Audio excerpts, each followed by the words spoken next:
50 people on Zoom watching virtually, so welcome. I'm going to assume you're going to tell the chat you can't hear us if you can't hear us. So otherwise, hello, welcome. Thanks for joining us online. All right. So again, welcome everyone. My name's Angie. I work with New Ventures BC, and this event is part of our annual New Ventures BC competition presented by Innovate BC. So, Press the bottom. You got to hold it for a while. hold on. I'm holding. You have to look at the mic. There. Better? Thank you. Okay. I was going to say, this is a very lifelike mic. This doesn't even sound like it's on, because it wasn't. Okay. Hello again. And my name's Angie. I work with New Ventures BC. And this event is part of our annual New Ventures BC competition presented by Innovate BC. And the topic is on, is it? No. The topic is on capital raising. I'll give this one more shot here. And then okay, hold on, let's switch. Okay, this one will work. So, general housekeeping. So we are being hosted here by our great partners, SFU Venture Labs, which is a growth stage accelerator here in Vancouver. So they're on this floor and also the 12th floor. They do lots of events here. So if you haven't been to an event here before, I'm sure you'll be back because they're a great part of the community. But things to know, the restrooms are, I think you just go down the hall. The ladies is in here in the hall, and the men's, I think you have to go outside and through the door, but then you can come back in. There's coffee and water at the back. And I think that's it for housekeeping. So that's it. And sorry, that did not apply to any of you online, but hybrid events. Okay, so first and most importantly, I would like to acknowledge that we are here at SFU Venture Labs. We are situated on the unceded ancestral territory of the Coast Salish peoples, including the Musqueam, Tsleil-Waututh, and Squamish First Nations. We're very privileged to be here and thankful. Okay, I'm going to go through our sponsors, and then I'll do some introductions on who's here in the agenda. So the New Ventures BC organization is a nonprofit. We work with early stage tech startups. We have accelerator programs. We have an intellectual property program, and we of course have the competition and a whole lot of education and mentorship in between. We also really do enjoy hybrid events because we like to reach as many people as we can across the province of BC, but also give opportunities for our community to network and meet each other. So we're also super pleased to see so many of you here in person today as well. So the people that help New Ventures BC do what we do include, as mentioned, our title sponsor, Innovate BC. Gold sponsors are EY, Baskin, National Bank of Canada, who you'll be hearing from today as well, and UBC Sauder School. Silver sponsors include the SFUB School of Business, Vantech Angel Network, which I believe also does their events here, Talk Shop Media, and RBCX. And then we have some great bronze sponsors and media sponsors as well. And again, thank you to SFU Venture Labs for giving us the space today. We also have a whole bunch of events coming up this May. So in addition to the event today, we have, I'm not going to tell you about all of them, but I'll just flip through them. Some of them are in person and online. Some of them are only online. So feel free to go to our website, newventuresbc.com, if you want to check anything out. That's it in terms of housekeeping. So in terms of today, in the agenda, we have 3 speakers for you today. First, we're going to open it up with a bit of an info session on a new platform New Ventures BC is super pleased to be part of called Capital Compass BC.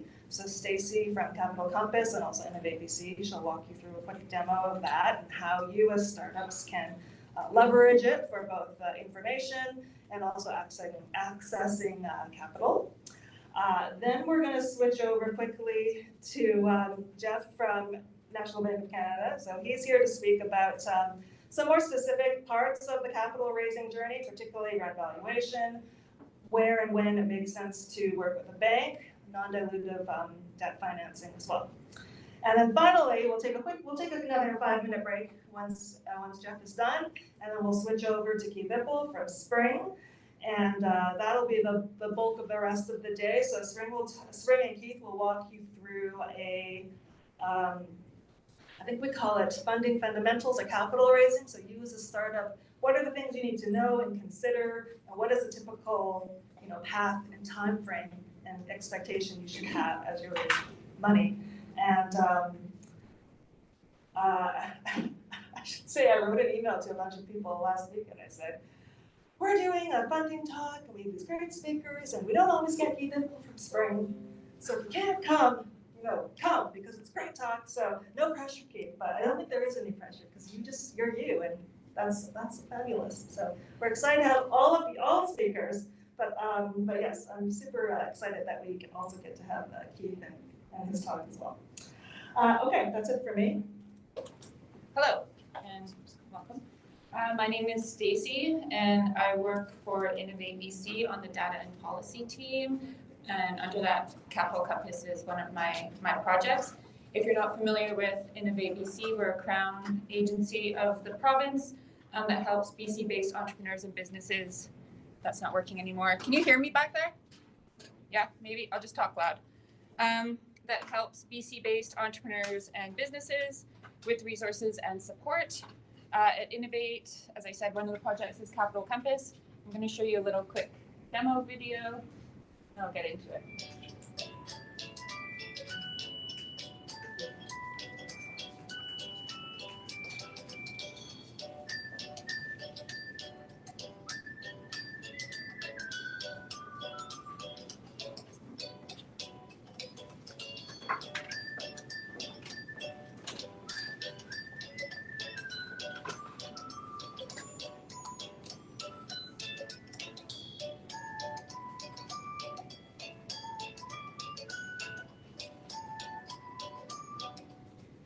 So a little brief explainer video, but basically I'm going to let you know what Capital Compass is, why we built it, and how it could help you. So what is Capital Compass? Capital Compass's purpose is to support the capital flow of investment opportunities within the province by providing heightened visibility of the BC startup ecosystem, help BC companies discover funding opportunities, derive data-driven insights to help inform strategies, identify gaps and opportunities, and support the identification of deal flow to those interested in investing in the BC innovation ecosystem. As you can see from this map, we're not the only platform in the world. Capital Compass is actually built on Dealroom. Dealroom was chosen as a platform provider as it's the global leader in intelligence on tech ecosystems and trusted by investors, corporates, and governments all over the world to help them stay at the forefront of innovation. Their ecosystems, the ecosystem platform collects millions of data points by automated, manual, community, and third-party data streams, presenting it through a simple, intuitive, and visual platform to encourage discovery and exploration.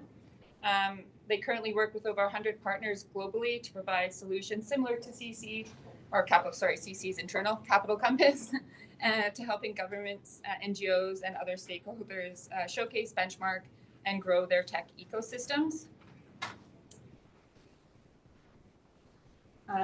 So when it was built, we had these four stakeholders in mind, and over 60 organizations were consulted on the build in British Columbia. So why was it built? So back in early 2022, the founding partners identified a problem, which you might it is still relevant today, but it's very difficult to navigate the BC funding ecosystem for both the companies and investors. So we decided to build a solution and develop a publicly accessible online database of companies, investors, entrepreneur support services, and funding providers that would provide a current and dynamic snapshot of capital sources, allow users to search for companies and investors by filters, visualize data to indicate trends, opportunities, and gaps, and identify those funding resources supporting BC companies. So there's been a bit of a journey to where we are today with the, hello? At the bottom? Hello? Okay, this works. So it's been a bit of a journey since 2022 when this process started. But in the spring of 2023, the founding partners of the platform, which was in BC, New Ventures BC, Innovate BC, and Pacifican, and the province of British Columbia, specifically the Ministry of Jobs, Economic Development, and Innovation. We came together to build the platform. Since then, UVIC's Impact Investment Hub, Digital Supercluster, Invest Vancouver, Pocketed, and WeBC have came on board as partners. We've also a community of practice set up between Start Alberta and Startup Montreal, who also have deal room platforms for their province to share best practices and identify areas of collective improvement. All right, so why the best part is why you should use it. So what you get if you log in and use the platform, you'll get in-depth and current data on the BC startup ecosystem, including detailed info on competitors, market trends, and capital flows. You can access a vast database of investors along with their investment patterns and preferences. It'll save you time in searching Google or other sources, different types of sources. You'll gain visibility among investors and key stakeholders in the BC startup scene. There's options to include your pitch deck, job openings, and a variety of industry and company tags and founder tags, which I'll get to.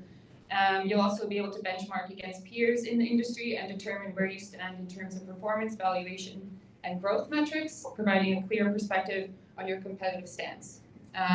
Best of all, it's free. There's other competitor tools out there, which are tens of thousands of dollars to subscribe to. So it's free for now, or free indefinitely. Sorry, there's no catch. So this is a brief show and tell, so I'm going to just take you through a few examples first on how to find investors. So on the left-hand menu bar, this is, by the way, when you go to the platform, this is something that you'll see. And if you go to the left-hand menu bar, you'll find investors. And then from there, you can see that there's 1,068 investors currently in BC or have invested in a BC-based company. On the right with advanced filters, you can further filter the results by clicking and tailoring it to your needs, your interests. For example, you can filter by investment size, type, stage, location, amongst others. And then finally, Dealroom also has a matching tool. This is derived from their global database, not their BC database. And that is also on the left menu bar. But this tool uses detailed information about your company, so the information on this platform, such as industry location and desired funding round, to match you with the investor who's going to be most likely interested in your profile. You can refine your search by specifying the amount of funding you're looking for, the type of investor or funding round you're targeting, and this helps to ensure that the results are tailored to investors who are typically engaged with your size and scope of funding. And it's kind of ranked from best to lowest, and I would probably keep it top 30. And again, this is just a place to start your search and start doing a deeper dive into your funding that you're trying to raise. And then next, I'll show you the few methods to increase visibility and exposure. As you can see here, there's over 10,200 BC-based companies on Capital Compass. Yours might already be on there if it has a website or you've claimed it. And it can be further filtered similar to how the investors can be filtered based on location, industry, sub-industry, technology, etc. Here's what it looks like when you click into a profile. You can see here more detailed info, including launch date, employee count, funding rounds, patents held. Your pitch deck, again, can be there. So companies that have an email address associated with your website domain can go in and edit this information. On that right-hand edit tool is where you would be able to edit that. I've had a few questions on how to do that. And again, when you click into that filter button, there's been a substantial amount of different tags that you can tag your company with, which makes you searchable. And as I said, those tags that are associated with your company help you show up on various types of lists. You can also save lists by create or searches by clicking the heart button at the top. And that way, if a new company comes into, for example, the Gen AI space and you're interested in that, you'll get an email notification that a company has now entered that space. So there's lots of things you can do with the tool, and this is just a quick overview. But if you have any questions or need help setting up your company, it's info@Capital Compass. This QR code can also lead you there, but I would not go there and get your first experience on your phone. Go to a desktop computer. You won't get a good experience on your phone. Just letting you know that. Anyways, thank you for your time, and if you have any questions, just let me know.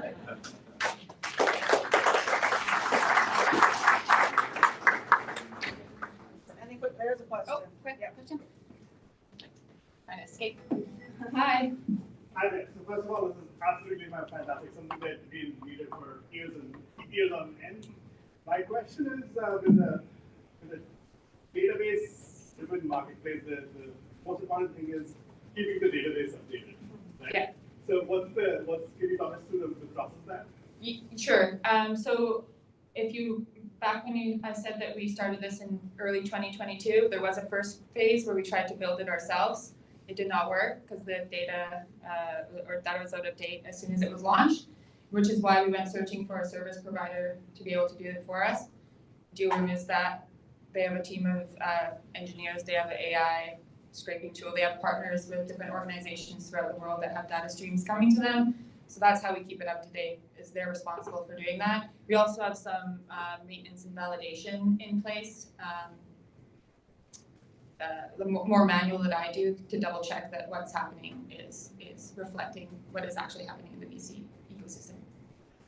Yeah. Hi.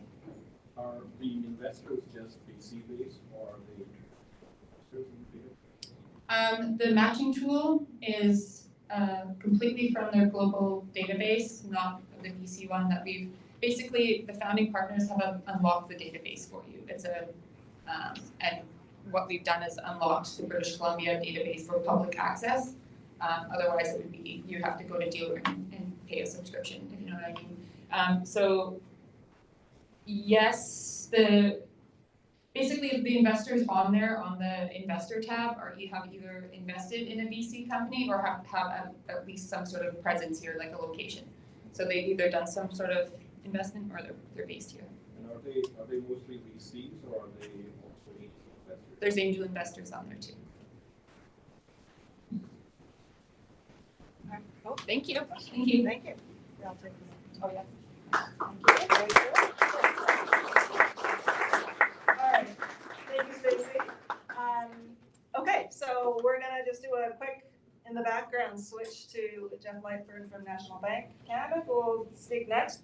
Just to add on to a little bit of what Stacey was talking about with Capital Compass. So in terms of data validity, I would say, like anything on the internet, not 100% accurate, which we know, but it doesn't give you a picture of, a pretty good picture. I would say yes. Like if I go to New Ventures BC's profile on the platform, it's not 100% correct, but I can claim my profile and I can update it, in which case I'm increasing the overall validity of the content.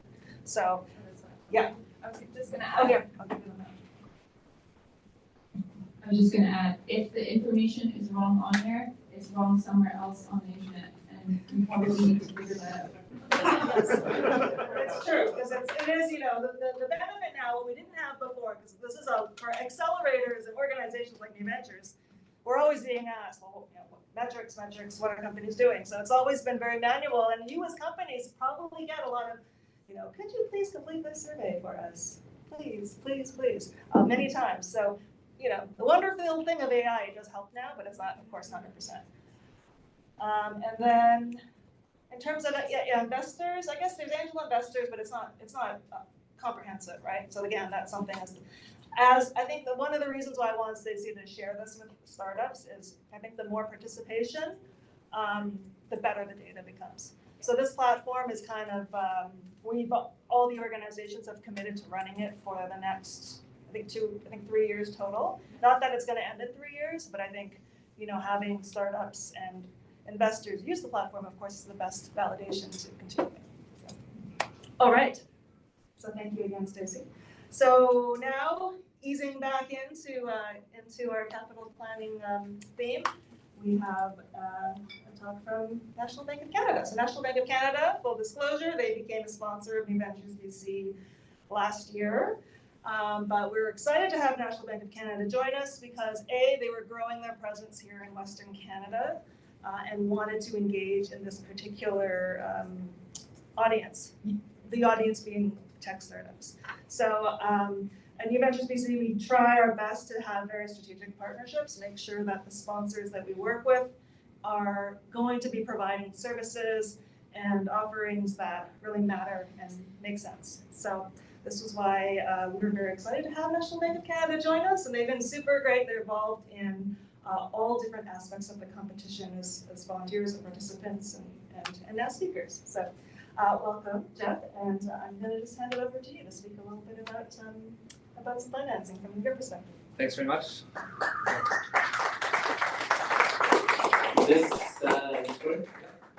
Thanks, Angie, very much, and thanks everybody for coming out today. Today I'm going to present on funding fundamentals, but more of a focus on valuations, capital raising, non-dilutive capital. So, quick agenda. I'm going to start with a quick introduction about myself and our team. Moving on then to valuations and kind of some of the homework and groundwork you can do before you narrow down on kind of a targeted valuation for your startup. Then I'll move on to some data on recent trends and valuations. There's been a lot of change in the last couple of years, as you all know. I've got some data, some recent data. I think that'll be very informative on what some of those changes have been. And then non-dilutive sources of capital, including senior secured bank lending, and just kind of speak briefly about different products and solutions that are out in the market. So a bit of an introduction about National Bank and our tech lending practice. I'm Jeffrey Lightburn. I'm a director on the tech lending team. And we've actually got two of my colleagues out here, Wade Preston and Mike Montaigne, also directors and market-facing relationship managers. So I came over fairly recently from SVB Canada, and I'm sure a lot of you have heard what happened in SVB Canada. It's a long story, I won't go into it. But it all, I think, worked out in Canada very well. The loan portfolio of SVB Canada was acquired by National Bank, and with the combined teams and the combined loan portfolios, we're one of the largest tech lenders in Canada, and we're growing our presence out in Western Canada, working a lot with earlier stage companies. And I'll go more into specifics about the different debt offerings we have, but we're growing aggressively, and we're excited to be in this space. We do have in the community, for any tennis fans out here, we're the lead sponsor of the National Bank Open tennis event in Toronto, Montreal. More locally, we sponsor the Stanley Park Open. So if there's any tennis fans, let me know. We have tickets, and we're hosting an event there as well. Some of the companies we work with in Canada, I think you probably recognize some of these names. On the West Coast, Sanctuary AI, Mangrove, I don't know if they're up here, but Wealthsimple. There's some fairly marquee names in earlier stage tech in Canada, just to give you kind of a taste of the companies we work with. So valuations, and I just wanted to start before getting into numbers about some of the homework you can do as founders, prospective founders, or investors in early stage tech startups. First, obvious step would be just get as much data as you possibly can. And I'm probably a bit biased because I came from SVB, but the SVB State of the Markets report, I think, is mandatory reading for anybody in tech. It's released twice a year. It's free. It's got really, really good data on recent trends, recent valuation trends, different verticals within tech, And I'll show you some charts that I have pulled from that presentation. I really highly recommend it. The Capital Compass, we just heard about it. It's also a really good tool. It's free. It's got really good local data as well. Highly recommend that. CBCA, industry partners, law firms, accounting firms put out some good data as well.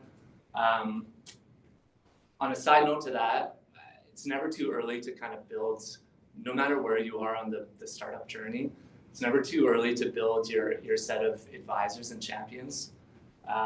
It's amazing how much free advice people will give to founders, to companies that they've not necessarily invested in, but people care about fostering. It's exciting to be part of a success story, even if you're not an investor or you're not a lender.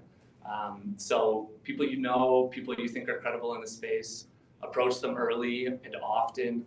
And as long as you're courteous, you'd be amazed how often people will give you free advice. So more kind of laying the groundwork for an eventual valuation discussion or valuation target. Financial models. This is something, being in banking, we see hundreds of models every year. And it's just some tips and traps, things to focus on. We're often asked how optimistic to make projections. And it's a tough question because obviously tech being tech, we're inherently optimistic about new technologies. But what I'd say is you want to make sure all your projections are supportable. Make sure you have, in the model itself, you have very supportable references to your growth and expansion kind of assumptions. A best practice would be to build a best downside case scenario. For an early stage startup, that might be overkill, that might be a bit too much. I would still recommend doing it for yourself, just to work through the different iterations of, okay, if things aren't working as I planned, this is what my cash, this is what my runway is going to be in 12 months, 18 months. This is what my valuation impact will be. And of course, be optimistic in your projections, but make sure you have strong support for everything you put in your model. Another good mental exercise to do, it's obviously very difficult to forecast 4, 5, 6 years into the future. But if you're working towards a certain exit, let's say you have a goal of $200 million valuation or what have you in 5, 6 years, start working backwards from that and say, okay, well, if you're valuing a SaaS business at 4 to 7 times ARR, maybe on the lower end of that, this is the growth metrics you're going to have to hit. This is what churn is naturally going to be. This is the buffer you have in your model and your growth targets. And this is what investors are paying for a certain level of growth, but also why they're paying that for a certain level of growth. Is it because they assume this certain amount of gross margins, 70, 80% higher? So make sure you really ask those fundamental questions, and that'll help in your valuation discussions and negotiations. Data rooms, critical, super important.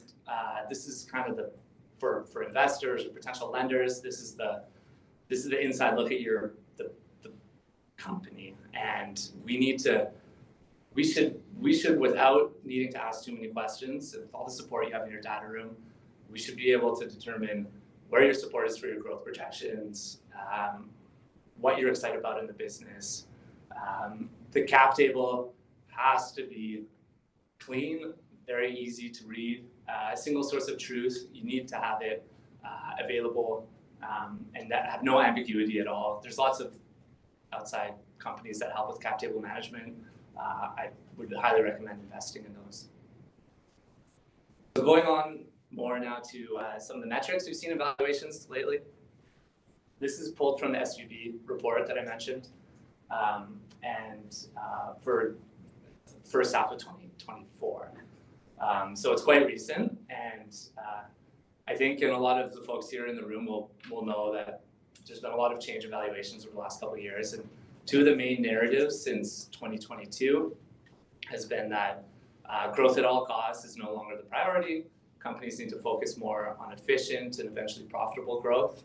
And then valuations in general especially in 2022, there was a large mismatch between valuation overhang left over from the kind of the frothy period, and then what investors now currently are willing to pay for companies at certain thresholds.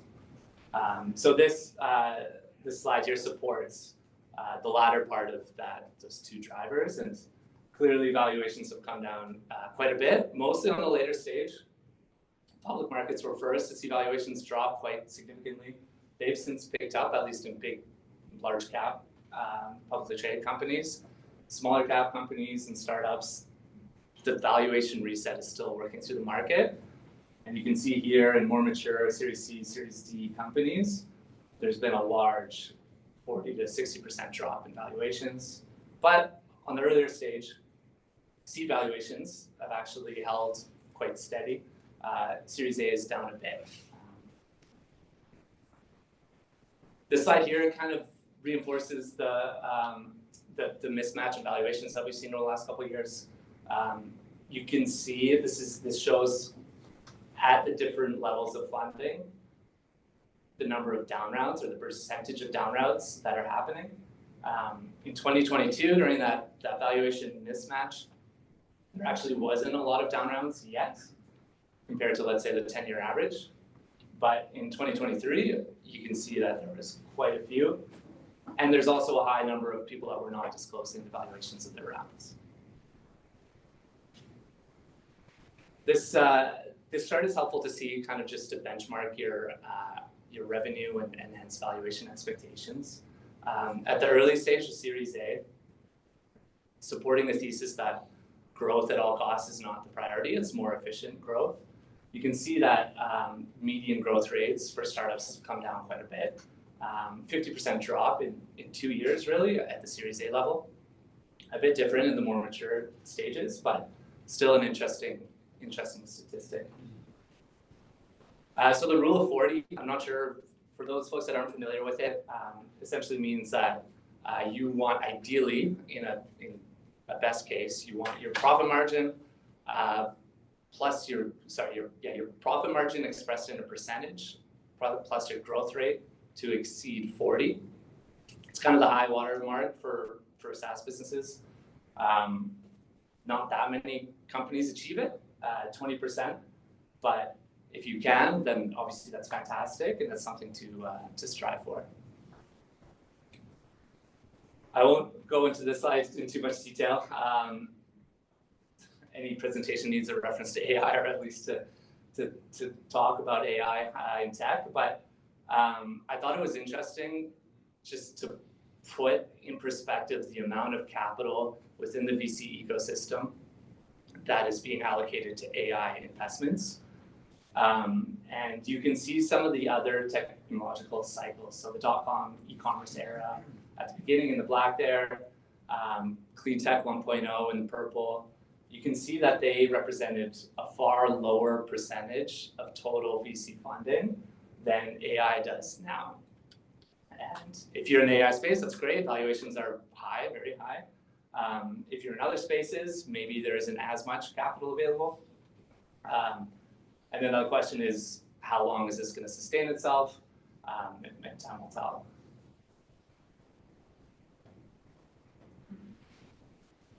So kind of more in the tips and traps section when you're pitching to investors.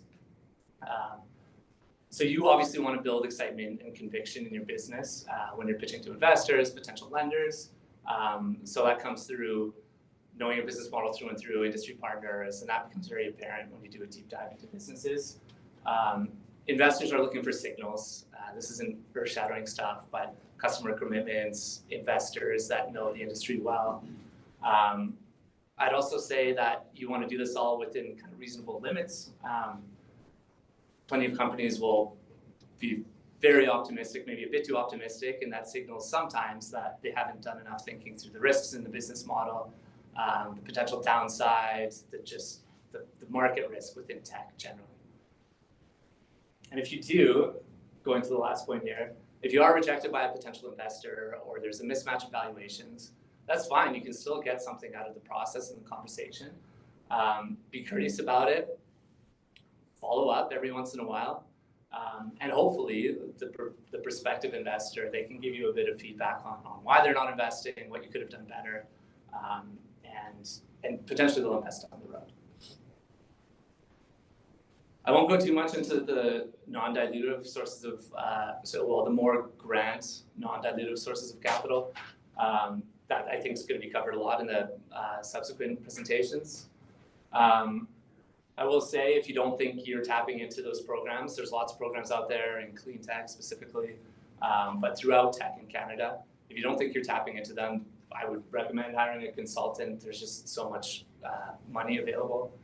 But with regards to senior secured debt, I'll go into more detail on the different products that are available. Also junior and subordinated debt as well.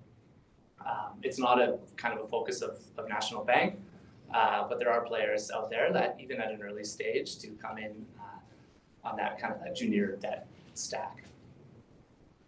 And then when and how to engage a lender, just speaking about banking specifically, it's never too early. Even if it's hey, we're raising a seed round, this is kind of the business plan, this is the pitch. It might be too early for you guys, but it doesn't hurt to have that conversation, and then potentially down the road, maybe when it's more of a fit, we already are familiar with the business, and we've done some of that due diligence. So here in the senior secured kind of early stage tech lending space, this is a good summary, and it's not just National Bank, there's other banks that offer similar products, but a good summary of the debt solutions that are out there. And at the earliest stage, there's venture debt, and just to give a very brief summary of venture debt, I think it came into the Canadian market around 10, 12 years ago, initially with SVB. Other players in the space now too. It's an area that we're very excited about, and we've been aggressively pursuing. But it is a complement. The best way to think of it is a complement to an equity raise that extends your runway. So if a company's raising a Series A and there's investors on the cap table that we like, then we'll come to the table with, and if there's enough runway in place, if there's enough top line sales need to be a minimum of around $2 to $3 million generally. And then we would come to the table with a certain amount of runway extending debt with a draw period at the beginning. So you wouldn't have to draw it because you just raised. So there'd be a 12, 15, 18 month draw period at the get-go. And then it's a term facility that amortizes for an additional 3 years. It's a good way to get to that higher valuation with the more runway, so that you can raise at a higher valuation for your next round.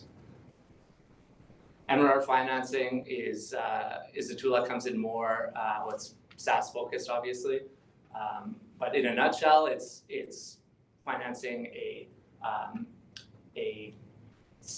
number of turns of your MRR, so 6, 9, 12 turns of your MRR, and we generally start with companies that have 2 to 3 million in ARR. That's kind of the minimum threshold for MRR to make sense. And then shred financing, more mature, bridge financing for more mature established companies, all the way through to IPO, pre-IPO work. I spoke a bit about the kind of the venture debt products at the earlier stage, so I won't spend too much time on this, but if anybody has any questions, then feel free to ask, of course. So that's it. Yeah, any questions, just let me know. Yeah, if you want to approach us separately afterwards too, you're more than welcome.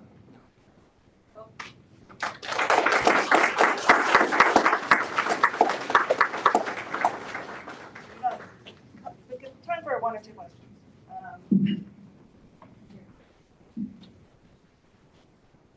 Yeah.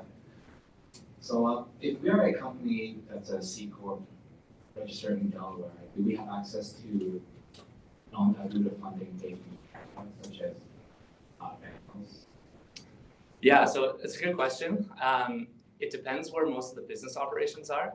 So is it operating just in the United States or also in Canada, or? It's remote. It's remote, fully remote. Okay. For us, for it to make sense, there has to be a Canadian presence. Yeah, whether that's some sales operations, whatnot in Canada. But we do have plenty of cross-border clients, but they have to have some sort of presence in Canada. Yeah. Okay. Thank you so much for the presentation, Jeff. My question is, can you elaborate on pre-revenue valuation? Like for me, I need to do the plans. It's a chemical process. Mm-hmm. I wouldn't have revenue for the next 3 to 5 years. Yeah. So how does that work? Yeah, it's a great question. And it's tough. I focus more on SaaS businesses. It's tricky, obviously, because especially for pre-revenue businesses, the value is more determined by strategic industry partners. I think depending on the niche or the sector that your business is in, look at benchmarks, look at industry players. It is really tough because it's so industry specific.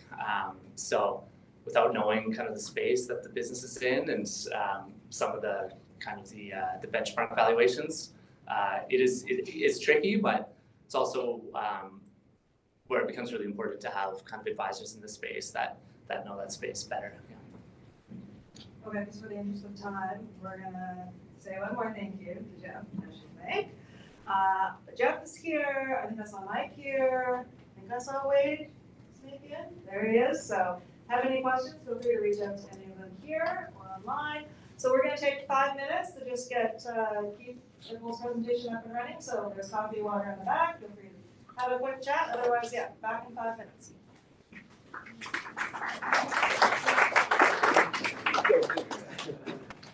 We have about 90 minutes, maybe 80 minutes or so. So we'll take you through, Keith will take you through, I gotta just sit back and watch. Funding fundamentals, so over to you, Keith, thanks again for being here. Awesome. Hey everybody, how you doing?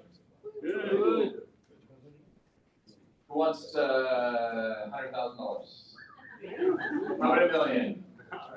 I was assuming all the hands would stay up. It's like, it's great to see you all here. I'm going to set my timer. My name is Keith. I'll give you guys a little bit of background about me in a minute. But really excited to be here. I love talking about fundraising. I know that sounds a little bit crazy because how many people are actively fundraising right now? How many people consider it to be fun right now? Exactly one person. So we all want whatever he's taking. So it is important to note, I've raised 5 rounds of capital into companies that I've run. I've advised companies that have raised somewhere between $80 and $100 million. And so I've seen it all in this process.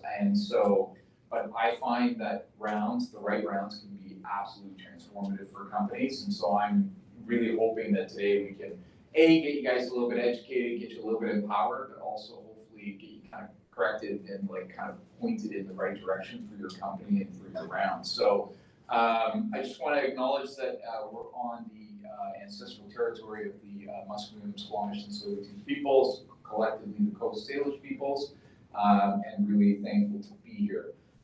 Thanks to Angie, who's a great friend in New Ventures BC, as well as Innovate BC, who is deeply supportive of the New Ventures BC competition. Big shout out to National Bank, who stepped up last year and continued to support the program in support of innovation in the province. So who am I? So I'm the co-founder and co-CEO of Spring. Spring exists to change the world through innovation. We love to work at the intersection of impact and tech. So what does that mean? It means climate solutions, healthcare, sustainable food and ag, democratizing edtech, fintech, democratizing deep tech, and things like sustainable CPG, retail, supply chain, and logistics. So any company that wants to make the world a better place, we'd love to talk to you. How many people would like to make the world a better place? Exactly. Thank you very much. You're all impact entrepreneurs. Welcome. So just to give you a bit of sense, we've been around for 10.5 years. In that time, we've worked with over 3,000 founders and 900 investors. We are headquartered here. We have an office in Toronto. We have team members in 12 cities across 5 provinces in Canada. About 60% or more of our founders are diverse. We have a flagship program called the Impact Investor Challenge. It's a 10-week program that matches 15 founders with 35 investors. That's catalyzed about $50 million in capital in the last 5 years. And so it just gives you a little bit of a sense as to the background that we have as a company. And this is me. That's proof, by the way, for Angie that I do have shirts with collars, just in case you're wondering. And so, but not only have I launched Spring, but we also have the Spring Collective, which is a national impact investor network, about 120 members now in a year and a half and growing, all focused on pre-seed to seed. And then we also have Spring Impact Capital, and that is an early stage VC fund that's focused at the intersection of people and planetary health, $20 million fund. We can lead or follow in rounds and happy to discuss with any climate or health tech ventures in the room. I've had the good fortune of working with some interesting companies, some of which, of course, are well known and grown, some of which have exited really nicely. I've seen lots of variations, and so happy to share any wisdom as we go through in terms of your fundraising process. So what we're going to do is we're going to just talk about the overview of the funding cycle. We're going to talk a bit about data room structure, getting started on your investment round, and then tips and tricks and trends. Really what I'm trying to do here, and I'm going to steal a term that was used earlier about hygiene. So sometimes I think in this process, there's this moment where we as entrepreneurs, we wake up one day and we say, wow, I need to raise money. And then we try and figure out how to do it. So what I want to do is for anybody here who's planning to raise, this is designed to give you just some good best practice to start with. But if you're in the middle of the race, if you're feeling frustrated or confused or unsure, this is designed to kind of tighten things up, get you back on track. Does that make sense? Awesome. So I give a lot of talks around the world, spoken in about 25 countries now. And so the joke that I always make is, if I'm American, I say, hi, my name is Keith. Right? But I'm Canadian, so I say, sorry, my name is Keith. But you guys are entrepreneurs, so you say, I need money, my name is Keith. Right? So what we're going to do is we're going to work through that a bit today. So it is important to note at any point in time, if you have a question, shoot the hand up, just state your name, what company you're with, ask the question. A lot of terms and terminology can get blown around, especially during Q&A. So if at any point in time I use a term that you've never heard before, just raise your hand and say dictionary, and then I will explain what it is. Does that make sense? Easy peasy. Okay.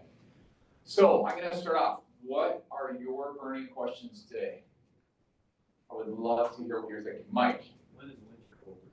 When is winter over? The winter that is fundraising winter, maybe? It's actually a really good question. How many people were raising in 2023? So, okay, a couple of people were raising last year. I mean, it was a desert, right? A lot of investors were sitting on the sidelines. Anytime there's economic uncertainty, investors will wait, right? And it is important to note that they're waiting because of risk. So the reason they're waiting with you is because they want to see if you can adapt and pivot and be resilient, because if you can do that, you're de-risking the deal for them. However, in the last about 60 to 75 days, you can really feel it opening up. I think starting in October, November, you can start to see some VC funds were starting to move, some angels were starting to move. But really in the last 75 days, investors are moving again. Not in every sector. So what I would say is, you talked earlier about AI, like AI is red hot right now. Climate and clean tech solutions continue to be popular. Health has actually remained resilient, right? So these are some spaces where you see a lot of activity. Food and ag tech, really up and coming. Enterprise SaaS, hard, right? So the important part is just know where your sector is at. And then that way you know when winter is ending. Any other questions? You have a virtual question from your virtual audience. I have a virtual question. Yes. Hi, virtual people. So from Jay, he says, what has the recent hike in capital gain tax done to the investment sentiment? It's pretty recent, but I'm curious if the panelists have thoughts from the investors side. Yeah, it's a great question. Does anybody not know what is being referred to, capital gains change? Anybody? Everybody knows what that is? Okay. So the Canadian government has decided to increase capital gains tax in certain contexts. And I was at the NACO summit last week, which is the National Angel Capital Organization. So you have all the angel investment groups who were there. And so what I will tell you is that when people were on stage with, speaking in panels, they were really upset. And when you talk to them one-on-one, they're like, nah. So interestingly enough, does it have an impact? Of course it does. Is that going to stop anybody from angel investing? No. They're still doing it, they're still active. What I would say though, is a lot of people are starting to ask questions about what we will call alternative returns investment vehicles. Big fancy term for revenue-backed financing, redeemable share structures. And the reason is because then they can start to get their money out a little bit every year, which can keep them in certain cases underneath these kind of differential level of capital gains tax. So interestingly enough, people are like, maybe I should start looking at different ways to invest and keep myself under that threshold. So you are seeing a little bit of that. So it is important to note, in answer to the question, I don't know any angel investor that's happy about it, but I don't think it's changing their frequency of investing at the moment. Great question. Go ahead. Quick question. So when you are raising money like stage A or B, it's much easier rather than C stage, because we face a chicken egg problem. So you don't have up and running business that can show the profit to raise the money, and then to show them, okay, I can raise the money, I can reach so many profit. But at the same time, if you don't have the money, you cannot make the business that is profitable. Yeah. Yeah, it's a good question. So the question for everybody at the back is, is it harder or easier to raise money at like A round, B round versus seed, pre-seed? And if you're early and you haven't launched yet, you're not in revenue yet, how do I justify it, et cetera. So it is important to note that when you're raising, it's a funnel, right? So there's a ton of companies at pre-seed, right? Pre-launch, right after launch, there's a lot of companies at that stage, but there's also a lot of angel investors, right? So when you get down to B round, there's not a lot of VCs. So even though you've gotten that far, you're competing with all the companies at your stage for a much smaller pool of investors. So in short, the good news is, it's hard. Yeah, it's hard at every stage. I think what's important to note though, and you touched on this, is when you're early, it's a combination of a love story combined with strategic lift opportunity. Whereas when you're in an A round and a B round, you're actually, here's my revenue, here's my IP, here's my customer base, here's all my key metrics proven over time, right? So the benefit when you're later is that you can ground it in objective reality, but sometimes that can pull your valuation down, right? Because sometimes it's hard to get conjecture on where this thing's gonna go, right? But when you're early, you can get people to fall in love with the dream, which is great, but getting consensus on valuation can be hard, right? So it's a great question. I will talk a little bit about valuation in early stage in a bit, but that's a great question. Okay, I've got two more questions and then I'll move on. I'll start with you. For a seed round investment, B2C, what would you do as an investor? When you say, what am I looking for? Are you asking me a percentage of the company or information to help you make the decision, or both? Information to help make the decision. Yeah, it's a great question. If you're thinking seed round for a B2C company, that means you're launched in a market, you've got some level of market adoption, you may or may not be a product market fit yet, right? So the number one thing that I'm looking for is I'm looking for your metrics, and in particular, how you're managing your marketing funnel and your sales funnel. Right? So in other words, how many repeat customers, how many referrals, what's the churn like, what's the average revenue per order, really start to look at those things and say, does your team have what it takes to scale a B2C company? I'm under the assumption that you have a fair mix of digital along with possibly wholesale, retail, depending on what sector you're in. But if you're all digital, it's super easy. If you're non-digital as well, if you're offline, it makes it a little bit more complicated. Does that make sense? Yeah, I'm all digital. Yeah. I'm also going to look at the quality of the team, and particular, like, do you have people in the right spaces? So if you're B2C, are you really managing the cost base and like the marketing funnel and really making sure that you're owning those pieces? Who's owning marketing? Who's owning community, right? Who's owning those pieces? I think that would be very important to me. And then I would want to get a really good handle on the product roadmap over time. It is important to note for everybody in the room, how many people are B2C? Yeah, so for you B2C guys, like, you need to know like 80% of investors just love B2B. That's their background, they get it, they understand it, they think it's easier. Perception or reality is neither here nor there. That's what they believe, right? So one thing I would encourage you as a part of this process is make sure that when you're going after investors, that they have proven track record of looking and investing in B2C already. Right? Because if you go to somebody and all they've ever done is B2B and you pitch them B2C, you're probably wasting your time. Right? Does that make sense? Yeah. Okay, great. Last question was over here. I'm just wondering what platforms.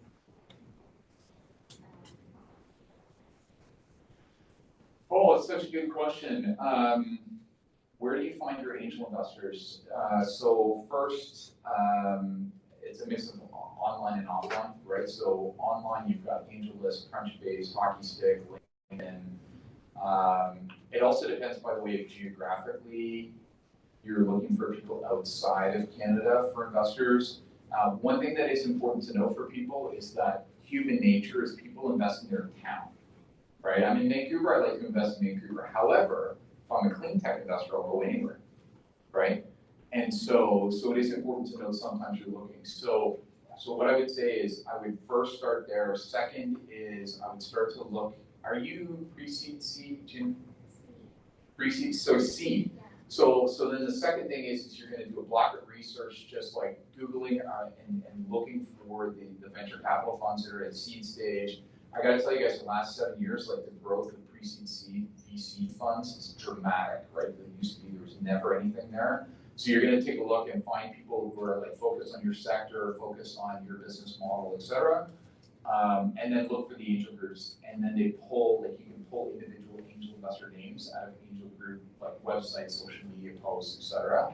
So you're really sleuthing around on that. Now there are other ways, right? So the other great thing to do is look for anybody who has exited in your space, right? So because if they've exited, chances are they now have money, right? And so it's very common that the average successful CEO exit, that CEO will invest in 3 to 4 companies within the first 4 months of exit, right? So now they typically get terrified after that and sit on the sidelines for about 6 months. But we'll have a cocktail over that one.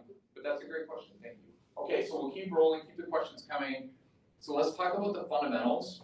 So I just want to make sure that we're talking about what we're exchanging, and there were some questions earlier about grants and loans, and so I want to touch on that. Right, so dilutive capital, if you hear that term, it's about money in exchange for equity. You're giving up a piece of your company. You are getting married for the life of your company. Remember that, right? So treat your equity dearly. So equity agreements, safe agreements, convertible notes can fit into this. And then non-dilutive capital, so grants, loans, etc. Again, there's been a big explosion here on this side around other forms like revenue-backed financing, National Bank around this whole idea of SaaS business models, and looking at your MRR, ARR, and saying, hey, we can give you, loan-based capital against that, and also what is called redeemable shares. So redeemable shares, just quickly qualify that. Redeemable shares are where you sell me equity, but then you buy that equity back through a percentage of revenue or profit over time. So it's actually a great way to actually find common ground in terms of where you're going as a company, when the investor wants to get out, creating some assurance around risk. Okay, any questions? Good, easy stuff. So funding cycles, just remember that deals do move at the speed of relationships. And so typically speaking, and there's actually great research on this, is that the average angel investor will make their investment decision in the first 15 minutes of the first meeting. Due diligence is designed to validate or invalidate that decision, right? So typically speaking, the average investor, angel investor, kind of like 3 to 4 months. I guess if you want to play on the fringes, I've seen people make decisions 25 minutes into a meeting and stick to it. And I've also seen people take a year, but average is 3 to 4 months, right? So the important part here is just remember you're building a relationship over time. The second bullet point that I have here is that it is seasonal. So what I mean by that is investors go on vacation, right? So you rarely see a check get cut between July 1st and September 15th. Rarely. So I will tell you, in the 20 years I've been doing this, I have yet to count 10 checks in the summer. Yet. Total. Right? Same thing in December. They go skiing. Right? So my comment to you is, if you are thinking about closing your round on July 31st, think again. You're either going to do it by June 29th or you're going to do it by September 30th. Don't get mad about it, just work the seasonality. Does that make sense? So make it work for you, but just know that that exists. That does not exist, for example, if you are trying to race in Southeast Asia, right? So there you have things like Tet holiday and Chinese New Year's and like the seasonality shifts. Does that make sense? Okay, go ahead. Christina, sorry, founder of Rick and Rose. So you said that plan to close your round by September 30th. So you're raising throughout the summer though, while these guys are on vacation, or do you wait until September 1st? It's a great question. You're constantly communicating because of course you want to see who might still be kicking around in the summertime and cultivating. But the term close, it's very important for everybody to remember this. When you say you're closing, you're saying, I am closing on this date. Right, so in other words, everybody needs to assign your paperwork, checks in the bank by this date. So it's a deadline. So when you're ready to tell your investors that you're setting the deadline, you better be confident you're going to hit the dates because it is kind of a dare, right? And so the other thing to remember is how many people went to university? Okay, thank you. Okay, for all those who raised your hands, how many people waited to the last minute to do a report or a project or anything? Okay, thank you for everybody who raised your hand. For everybody else, it's okay. You don't have to lie. Everybody else raised your hand. So the point being, when I say dare, if you tell investors, hey, I'm gonna close on September 30th, what that means is they're going to look at the paperwork on September 28th because they know they have the time. It's human nature. Right? They're human beings just like us, hopes and fears and dreams, right? So the important part is when you do that, you need to make sure that you've got enough people lined up so that when you actually say that you're going to close, you close. So if you said July 31st, for example, then people will be like, well, there's no way that's going to happen because we're all on vacay. But if you're like, hey, listen, I'm going to keep the conversations rolling, and then what would happen is right after Labor Day, you'd be like, hey, everybody, all these people are interested in my round. So now I'm going to set the close date for September 30th. Here's the paperwork. Sign it. Call me if you have any questions. Then we can wire the money. Does that make sense? Yeah, it does. Great. Thank you. Go ahead. I noticed you mentioned something about most investors make their decision within the first 15 minutes of a conversation. Correct. So what, as an investor yourself and just generally, what advice would you give to entrepreneurs about how they should be capturing that attention within the first 15 minutes? Yeah, great question. It's coming. Okay. Yeah, absolutely great question. And then the other thing that I would say is most of us as entrepreneurs, we want the fundraising process to take about 7.5 minutes, right? Like, wouldn't it be great if all the investors just lined up here and we had like an ATM board and it's just 100 grand, you know? And and the reason is entirely valid. You want to run your business, right? But just remember, it tends to take time to find the right investors, time to build the relationships, time to get that kind of collective of people who are investing. So just, if you're thinking 3 months, plan 6, if you're thinking 4, plan 8, right? Just set your expectations now so you don't get frustrated. The number one reason why entrepreneurs do not raise is because they get frustrated and they get burned out in the process because you just want it to end. Don't ask for it to end. Ask to find the best and most strategic investors, and it's totally worth your time. Go ahead. Is there a minimum ticket size for angel investors? So typically speaking, the minimum ticket size for an angel investor absolute is $25K. And so I would say right now, the average is probably 50 to 100K, but yes, you absolutely see 25K tickets. When you pitch to an angel network, sometimes the investors will invest directly in your company. How many people here are BC corporations? Right, okay, so there's something, how many people have heard of EBC? Right, so some of you have EBC, Eligible Business Corporation. If I am a VC investor investing in your VC company, I get a 30% tax credit on what I invest, right? So that's an important part in this mix. So the reason I'm sharing that is because if you're pitching investors in an angel group in VC, typically speaking, they'll invest directly because then they get the tax credit. Now, sometimes angel groups will invest as a group, and that's called a special purpose vehicle or SPV. Right, so if you ever hear that term, and the benefit for you is you could have 10, 20, 30 investors come in on an SPV, but it's one line on the cap table, right? So one owner on the cap table, which we were talking about clean cap tables earlier, right?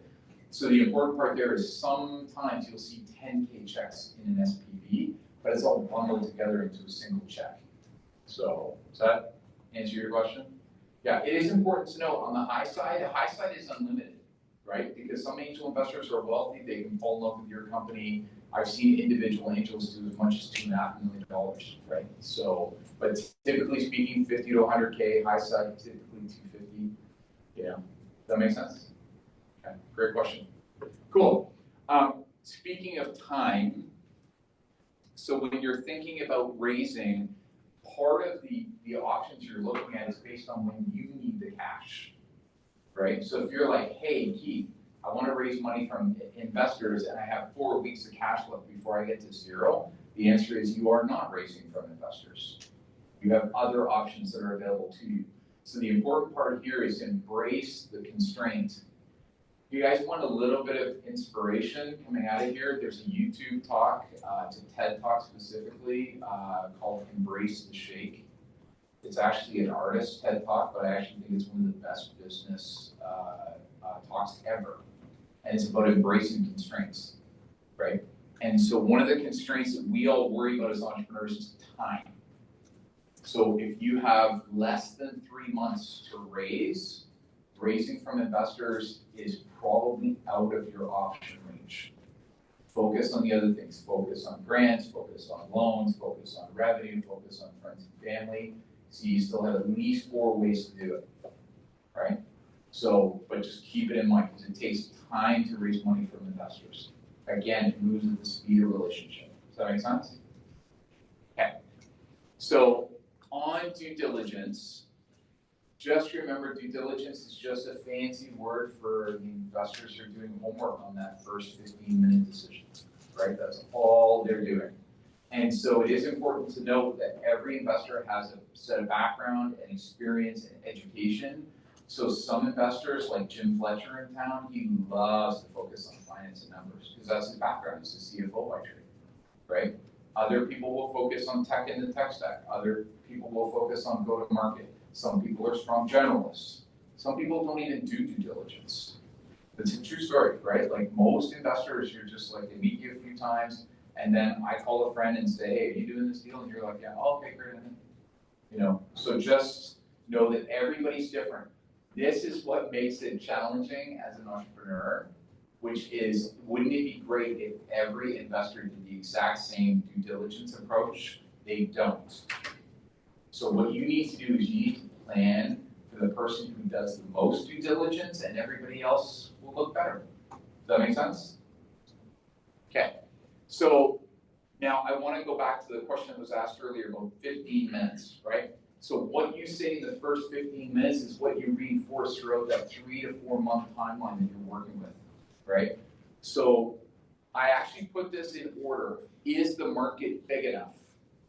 And the reason is because every investor has their notional return profile. So for example, anybody here know Version 1 Ventures, Forrest Wirtz in town? You heard that name? Okay, for those of you who haven't heard that name, look it up. Forrest Wirtz is an amazing investor in town. Version 1 Ventures, I think they're on fund 4 or 5, I think now. And so, but he's a 20x guy. So as soon as you introduce yourself, you need to tell him how big the market is so that he'll decide if he's in or not. Can you get to 20x, right? Some people aren't as aggressive, some people are. But once they know the market's big enough, then they can focus on you, right? Do I like you? Do I like the team? Are you guys smart? Are you coachable? Do you hustle? Do you adaptable? Are you resilient? One of the tricks in your slide deck, there's a slide that you can add. What have we learned? Is the exact title of the slide you create, right? Because then it's a way for you to convey how you have adapted and how you have pivoted, right? So for example, in the B2C context, you might say, hey, what we did is we started originally and we were doing all of our marketing efforts on Instagram because we knew that our demographic was on Instagram. But what we found out was as we were testing, they were getting market validation and kind of confirmation of decision in Instagram, but the actual time of purchase was in Facebook. So we've actually shifted our marketing efforts in Facebook. So that's actually a real life example of a company that I know who shifted their efforts and they doubled their revenue overnight because it just happened that that's what they learned. But if you don't, if you have a what did we learn slide, you can actually articulate it out loud. Remember, so much of this is in your head. You need to make sure you put it on a slide so that people can hear it, right? And so from that, of course, is the space exciting to me? Do you know your market competitors? All the classic things that are here. One thing that is important to note is when is the right time for an exit, right? So there's an investor in town, Haig Ferris. He's a sprightly 87 years old, still a very active angel investor in town. He's always said, he's like, I don't care about the return. I don't care about the timeline. I'm trying to build a legacy. So he was the first investor in D-Wave, the quantum computing company in town. So when he's like, I don't care. He said, I want to be the person who everybody says I was the first investor in D-Wave, right? Like he wants to build a legacy. So he doesn't care about timeline. There are other investors who are like, look, I don't have a lot of capacity. I need you to exit out in 3 to 5 years max. So I will say the number one source of friction that I see between investors and companies post-round is exit. So getting agreement on exit. So don't be shy to share what your time frame is. If you're thinking 3 to 5 and out, say it. If you're like, hey, I want to build $1 billion company, great. So when Ryan Holmes was raising for Hootsuite the first time, and everybody's like, hey, what's the plan? So you can exit in 3 years? Like that's what everybody thought in that space, a quick consolidation turnaround. I said, no. I want to do one thing and one thing only. I want to build the first $1 billion company in Vancouver. So that, say those 10 years. Right? But the good thing is that investors could say, great, that's not for me, I want to be out in 3 to 5, or they're like, absolutely, go build that. And that's how we got the support that we needed. He was just clear. Does that make sense? Sweet. But remember, this is the question that everybody is thinking, but nobody asks out loud. Do I trust you and your team with my money? Right? So if you're in pre-seed or seed, you're doing less than $3 million a year in revenue, you haven't been around that long, I can't trust your financial statements, right? Like 1 or 2 years is like everything can move, everything can change. So at the end of the day, I have to look at you and say, are you guys adaptable? Are you resilient? Do you get your market? Do you really get how this thing works? Have you unlocked your digital marketing funnel, right? Like these are the things that we ask. And so my encouragement to you is in that first 15 minutes, I'm just getting to know you. So I'm like, surprise me, delight me, right? Get me excited. Every other meeting after that, you need to say to yourself, what are the 1 to 3 things that I'm going to say to this investor in this call or this meeting that will increase their trust in me and the team, right? So what have we accomplished? What have we learned? How have we pivoted? How have we grown, right? What progress have you made? Progress, by the way, does not necessarily mean just revenue. Right? Like it can mean a lot of things, right? Filed a patent application, added a new marketing person, launched in Ontario, like lots of good ways you guys can show progress, but always make sure that you're increasing trust. Does that make sense? Okay. So why do they do due diligence? Again, learn, confirm, appraise are the 3 kind of categories upon which people are doing due diligence. So learn is really about the company and really understanding to get to know what you guys have done, get to know the team, understand your process. Confirming is all of the detail-y due diligence work. The comment, by the way, about making sure you have a clean cap table in your data room is mission critical, right? Like it's super, for a lot of you, it's super easy, right? There's maybe 2 or 3 people who own any shares in the business. But if you've raised already, make sure it's clean, make sure it's easy to read and understand. And really digging in. And then the appraise is really about thinking about the terms of the deal. Does this deal feel like the right deal? So how many people are pre-seed, like right around launch, super early? How many people seed, right? Okay, so most of the room. So it is important to note terms of the deal. This is, again, do I trust you and your team with my money? So this is about fairness, right? So especially all the pre-seed people in the room, again, we can't rely on your financial statements, so I need to like get to know you and then say, you know what, does this feel like a good deal? It is a feel investment. It is a trust-based investment, right? And so don't be surprised if you're negotiating a lot, right? How many people have heard of convertible notes, safe agreements, right? Common shares, right? So and preferred shares. Those are the 4 main ways to raise. And so it is important to note that in this process, you can actually change paperwork entirely, all the way to the altar, right? And the reason is because you're trying to find fair. And I can talk you through the specifics of that, but it is important to note that terms like common share agreement or preferred subscription agreement or convertible note agreement or safe agreement, like those are just titles on the top of the page. Doesn't matter. It's all the terms and conditions inside that make or break a deal, right? Valuation, caps, interest rates, right? Any other preferential treatment you put in, like board seats or liquidation preferences or anything else. That's how you get to a deal. So don't be shy to move the paperwork. So I'll give everybody an example. I was working with a company and we were raising on a convertible notes, $500,000. That was the goal. And so we got $400,000 interest, committed, signed, check in the bank, spending the money, right? So we've got $100,000 left, and we meet this investor who's like the perfect investor, knows the industry, knows the business model, like gets the team, everything, like perfect. And so we meet Jeff, and 25 minutes into the meeting, Jeff is like, yeah, I'm in, it's great, love it. What are the terms? So we're like, great, we're like, it's a convertible note, da da da da. He's like, nah, I hate convertible notes. We're like, oh, why? He's like, yeah, I just don't like them. Again, he's an angel investor. His choice, right? So we're like, so what do you like? And he's like, oh, I like this template that I've seen out of Seattle called the Series C Pref, or it's a preferred share deal. And we're like, so do you have a template? And he's like, yeah, I'll send it to you. And we're like, fantastic. So he sends us the template, and we go through it, and we compare it to the convertible note. And we say, okay, so we tweak it. And then we call him back, and we're like, what if we tweaked it in these 3 areas? He's like, absolutely. And we're like, okay, we'll call you back. So then we called the 12 investors that were already in, had signed the agreements, had sent the cash. And we're like, hey, everybody, Jeff's in, this is his background. And everybody's like, that's awesome, he's perfect. Like, what a great strategic investor, right? And we're like, exactly, one thing. He doesn't like a convertible note. And they're like, well, what does he like? And we're like, he likes Series C Pref, and it looks like this, and we reviewed it line by line, and we said, if we tweak these 3 things, it will be equally fair or a little bit more fair for you, the investor. Would you be willing to change? And everybody said yes.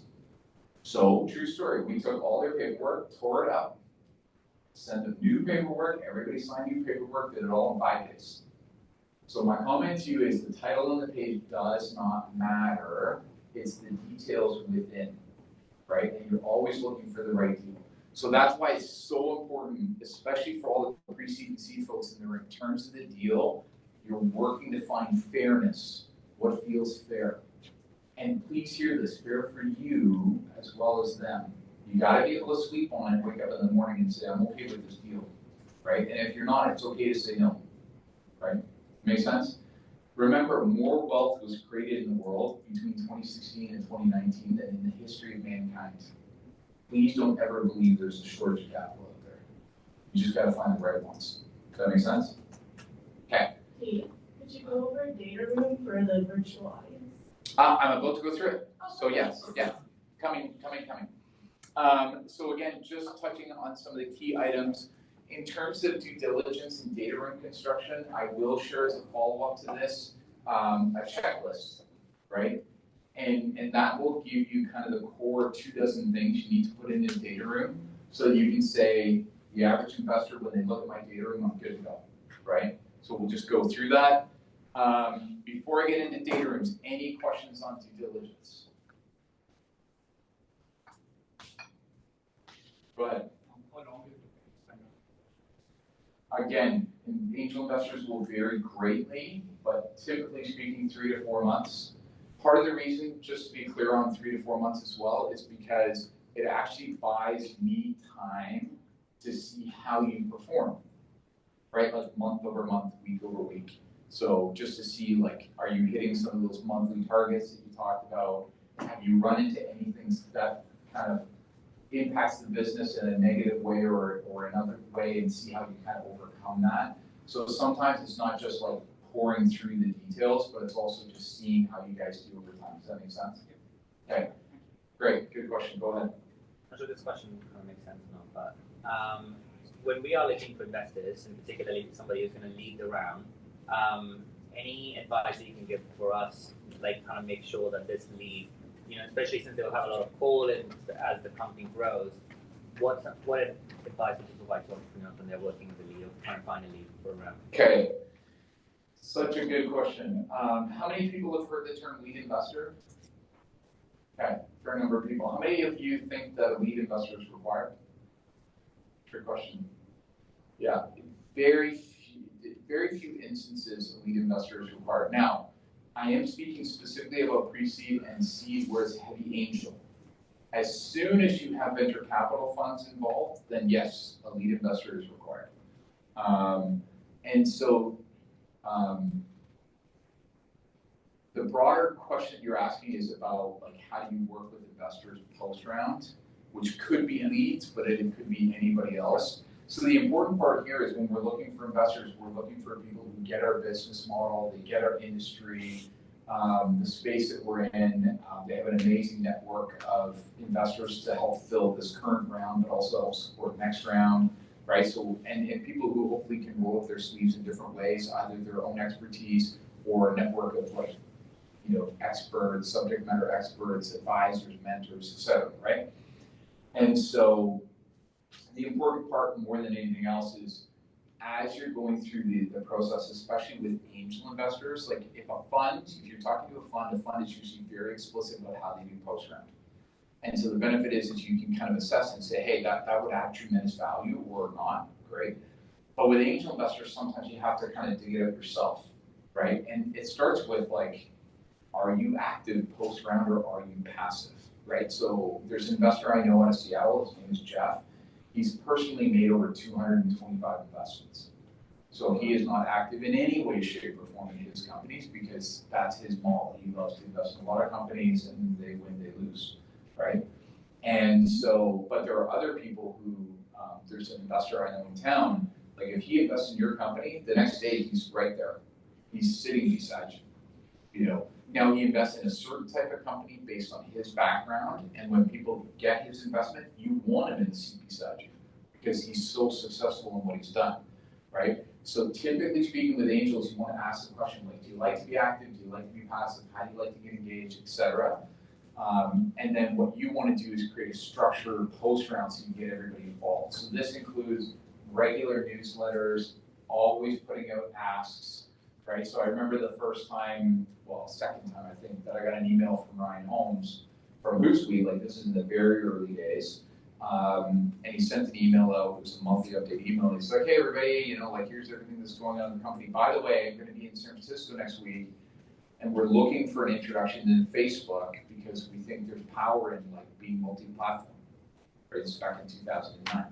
And so immediately there was a bunch of us who were like, I would love to try and get him an intro to Facebook. And so what happened is 2 days later, he had 3 intros to Facebook, spent an entire day there, then Hootsuite was the first company that actually secured a deal with Facebook beyond Twitter. So they became the first multi-platform, which is one of the reasons why they won. So, but create structure around it. Some of you may go so far as to create an advisory board, right? So where you might have like crystallized some key people around you. Sometimes you see technical advisory boards, sometimes general. So there's lots of ways to get people involved in that. So just some ideas. Go ahead. What's a quick way for founders to understand the impact of it? Quickest way to understand the impact of changing terms is to actually have a great pool of advisors around you, right? Which was mentioned earlier. And so the starting point is you need to have balance in your advisory pool. So my personal recommendation is have a great startup lawyer, have a great startup accountant, have a couple, 3 or 4 founders that have raised.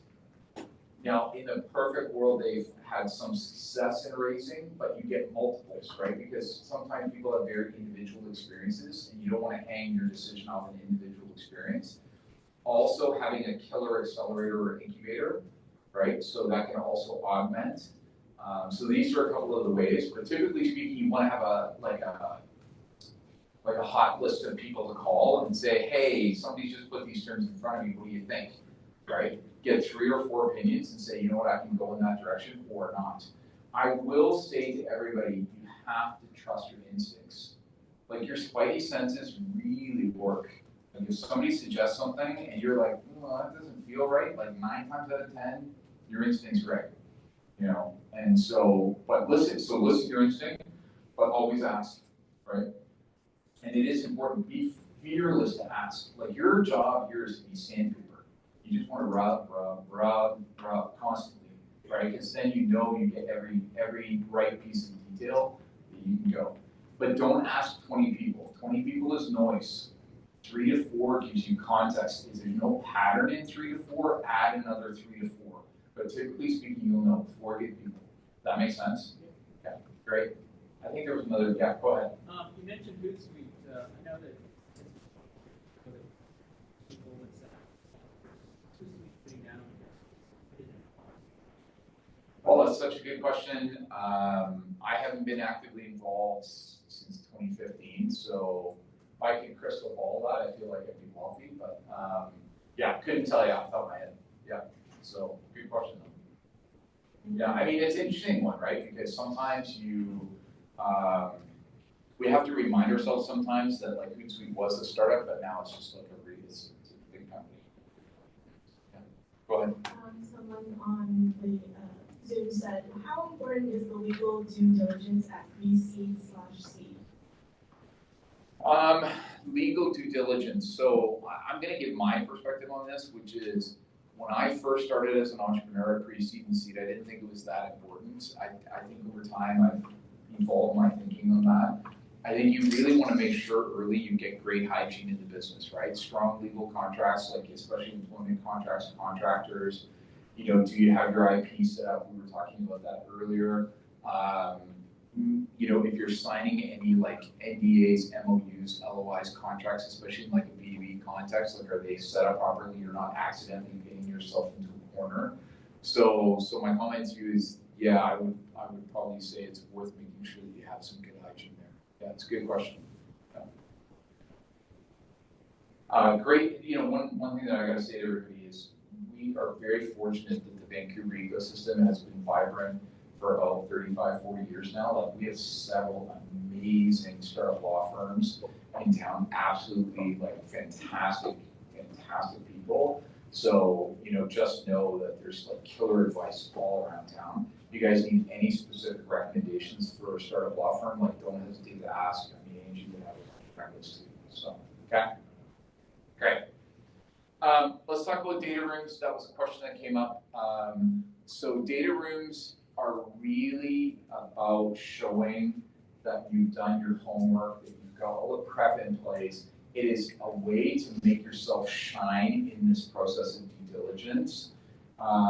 Because you remember earlier, you know, I said, hey, you know, key question from investors is, do I trust you and your team with my money? So for example, I should be able to immediately open the data room when I see the cap table, right?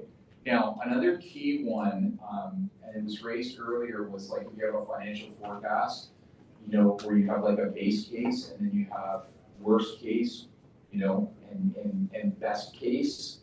Like honestly, like always try and spin at least 2 versions of your forecast, like show people. Because people are always asking themselves the question like, what if you're overly optimistic on sales, right? And you're like, actually, if sales are 30% less, I can still get there. And here's how we would do it, right? Or go the other way, right? Which is, you know, like, what if sales were double? Or what if I raised more than my target, also known as oversubscribed, right? And it is important to note, especially for anybody raising pre-seed or an angel heavy seed round, sometimes angel investors will fall in love with you and your business, right? They are individuals. Sometimes they can just get really excited about what you're doing. And so there was a situation that I had where I was pitching an investor, and we were raising a $500,000 round in that particular company, and you know, we had about, I don't know, 75K left or 60K left in the round, and he was like, hey, like, so how much do you want in? Like, how much do you want me to put in? And so I was like, well, I know I have about 60K left, you know? So I'm like, well, you know, I know typically you guys are writing 50K checks, but like, if you write a 60K check, I finish my round, isn't this great? You know, da da da da. Gave him a bit of a story behind it.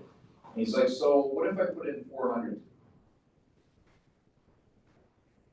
Like, double the round. And so, but we had already created a best case forecast. And I was like, well, if you put in 400K, whipped up the spreadsheet on the screen, and I'm like, at double the investment, we will do this, we'll invest here, here, and here, and this is what it'll do on revenue. He's like, okay, man. So for pre-seed to seed, especially where it is very much this like building relationships over time, investors love to ask the question, what if my revenue is half? What if your revenue is half? Right? Or what if your revenue is 30% left? Can you get there? Can you get from here to there with my money? Right? But if they fall in love with it, they're like, well, what if revenue grows? Or like, what if you raise more? Then you want to have that as well. Does that make sense? So data room is really about showing your structure, your thoroughness, building the trust. And then you see this last comment, avoid syncing with iceberg tasks. What I'm really you know, kind of referring to there is if you don't have something built in your data room, like something key, like a financial forecast or the cap table, what ends up happening is investors, they're like, they don't have that. So then they start asking additional questions and additional questions, and then they just keep building. And so you get underwater and then you realize that there's 1,000 questions. You don't want to go there. Does that make sense? Yeah. So it is important to note, this is a little bit of pain now versus pain later. A little bit of pain up front, build the data room well, go. So we'll share a template, again, list checklist questions, build it out, really nice clean structure. There's 7 main subfolders within your data room. And so it's a great way for you to just build everything out, make sure that you've got all the right pieces in place. And you're gonna highlight things according to your business, right? So for example, if you're B2C, you might spend a lot of time in market information, digital marketing strategy, like how you're going to market, like doing all those things. If you're very IP heavy, you might be much more focused on the product and operations side, right? So just remember, you're going to emphasize within the data room according to your company, your industry, and your progress, okay? So it is a shareable folder. Hot tip, Orange Stocks, which happens to be a Vancouver-based company. You can actually track everything an investor does in your data room. And yes, there are a handful of investors who will make you email them stuff anyways, but for the most part, people are very comfortable around online. So you can do all kinds of great tracking. The other thing is, you remember we talked about trust. So let's say, for example, you guys pitch me, and then I'm like, hey, this has been a great conversation. Can you do me a favor, send me a copy of your deck? Don't do that. What you're going to do is you're going to send me an email. You say, hey, Keith, that was a great conversation. Really looking forward to kind of sharing this journey with you. Here's a copy of the deck. By the way, here's a link to my entire data room. Because what that signals is, I'm ready for you. Right? Everything's built, got everything ready for you. Start digging. right? And so the benefit is if you were to send an email with the deck and the link to your data room, true story, your top 20% of entrepreneurs immediately, before we even really started the process, right? So you're always trying to get yourself top of mind, really showing well.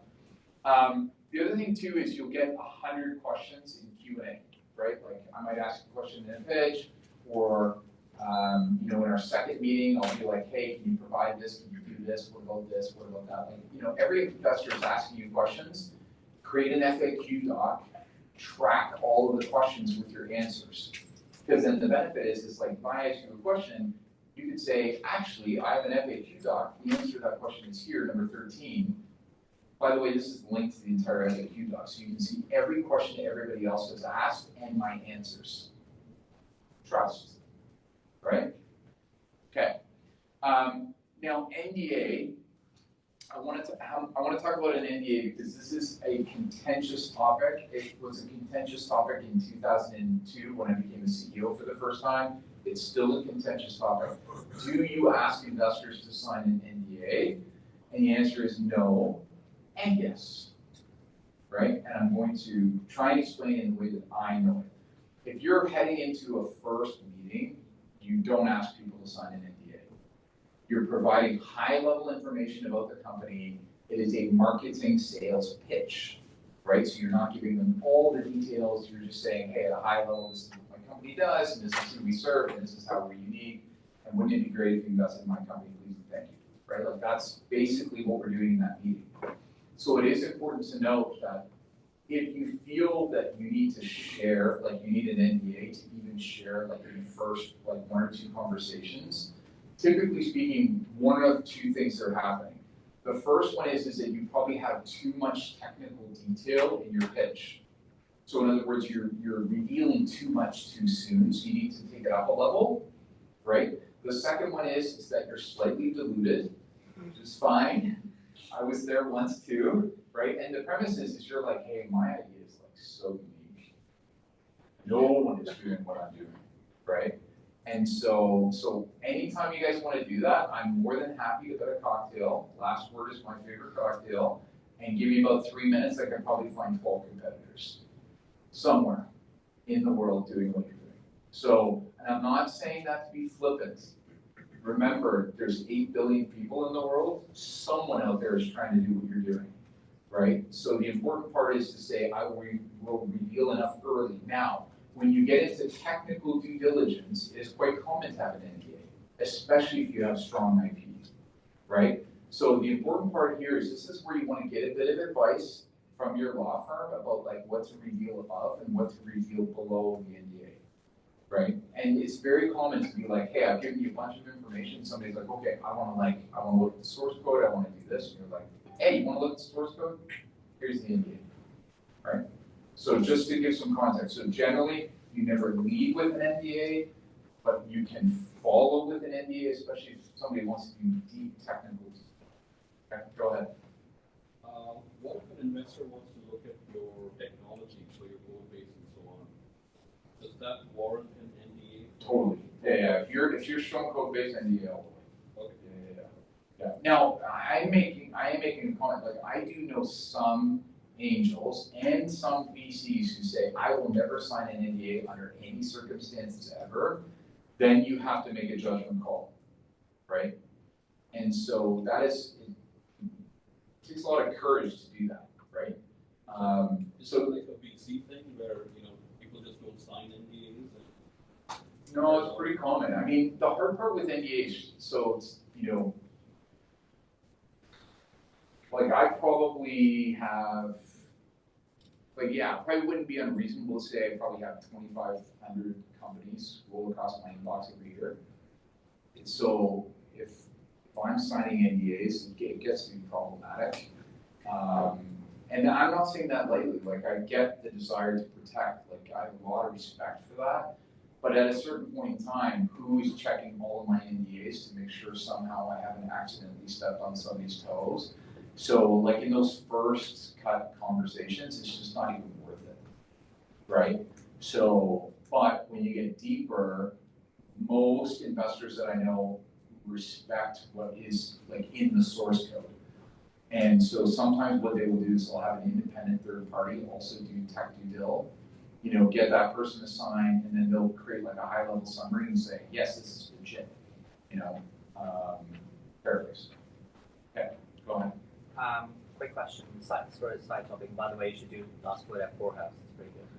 Good to know, thank you. You're welcome. Anybody wants to know what that is later, just ask.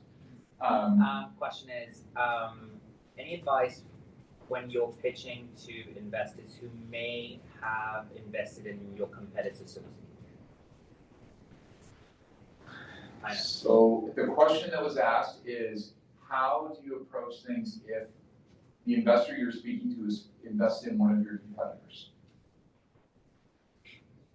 There is discussion and debate about this. So I think there's pros and cons. I know of both angel investors and VCs that have invested in direct competitors. They have stated, and they often can explain how they've created separation between investments and approaches, and sometimes between teams within a VC. I personally, as an entrepreneur, would never do it.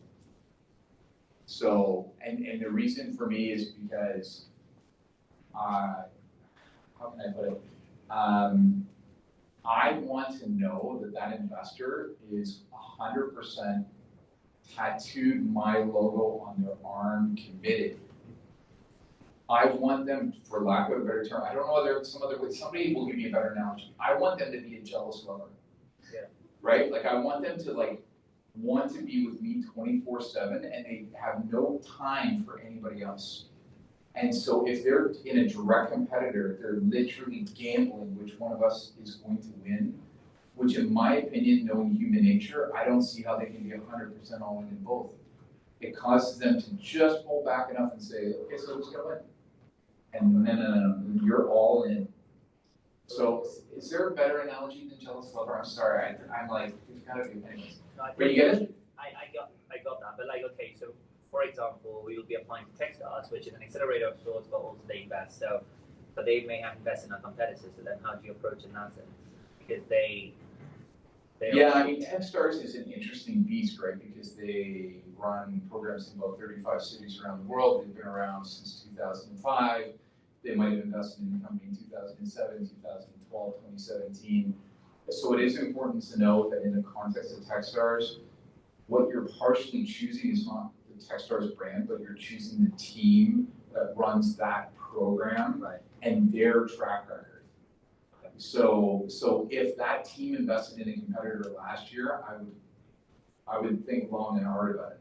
But if you're going to Austin, but somebody in Frankfurt invested in it, probably doesn't matter. Okay. Yeah. Good question. Last question, and I'll keep going. So just on the line of protection around your concept idea, you're still early stage. How important is copyright and trademark? Oh my goodness. I personally think that IP is the most important part. Copyright and trademark, from my perspective, I personally am ambivalent towards. Partially because, full disclosure, I was a part of my first tech company that I ran. We went through the process of trademarking and everything else. And true story, we trademarked the name of the company, and so part of that strategy. And about 18 months later, we got sued, true story, by a French comic book company because the name was in similar to one of the key characters in Asterix and Obelix. Yeah. So true story. They were like, you can't use that name, and we lost, even though we were a software company running in North America, selling to emergency response organizations. So I am speaking. Please, you guys need to hear this with a ton of bias. I am ambivalent towards it because I don't care. Now, if I'm B2C, I might care a lot, right? And I have seen B2C companies legitimately both protect themselves, but then also catch where they could get tripped up before it really causes a problem, especially if you're entering new markets and everything else. So generally ambivalent. If I'm B2C, I probably care a lot more. Great question. Okay, we'll keep rolling. So, question, how many people have started their data room? Okay, Anybody wish you had started doing some of this stuff earlier, and if so, why or what? Any comments? Go ahead. It's a massive amount of work, especially if you have lots of vehicles, lots of co-founders, lots of better with regularly. You know, as soon as the doc is signed and signed, yeah, put it in your data room, yeah, put it in your Google Drive, and put it in whatever visible or yeah. Yeah, and making sure the co-founder agreements are tight, right? Like that can trip up a lot of companies in due diligence, is where people start to find out like who owns what percentage, what is this, what is that. What if there's somebody who was a part of the co-founding team but is no longer active but still own part of the company? These are things that can trip you up in due diligence, so I think that's a great point. Go ahead. I mean, first of all, that's a pain in the ass, pardon my French, but number two is like it creates structure as you're bringing more people aboard and you're trying to raise capital and you're already making those initiatives, and you know, creates trust even with internal and external stakeholders right off the bat. Yeah, well said. Well said. Go ahead. On the flip side of that, I've worked on yep. And what ends up happening is you haven't started doing quickly enough, cannot find ask for it. So it was what's happening? Training day one, everything. You actually have a lot of designate some. Yeah. Wait. Yeah.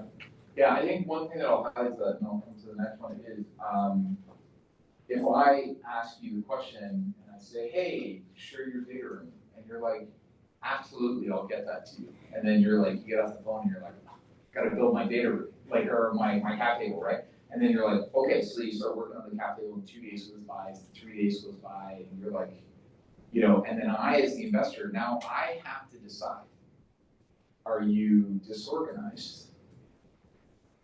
Do you not care about me, right? And so as I start asking those questions, I'm not feeling good, right? So it is important to note, like, there's just no substitute for being ahead of the game, right? There is a cardinal rule that I like to use. If an investor asks you for something, first you have to decide if you're going to give it to them, right? And so I'll give you an example. There's an investor in town, lovely, lovely investor, a friend of mine for 20 years now, and their due diligence checklist is 100 items. True story. It's 100 items, and they say, give me this.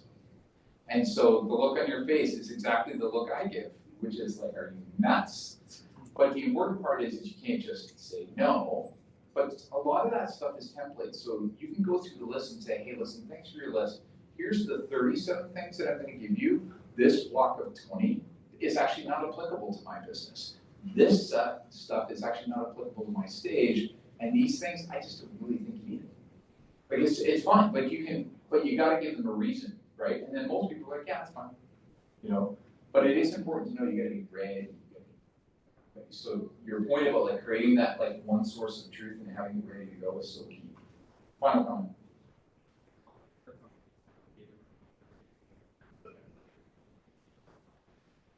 Pre-seed, yes. Friends and family kind of depends on who gets put into the friends and family.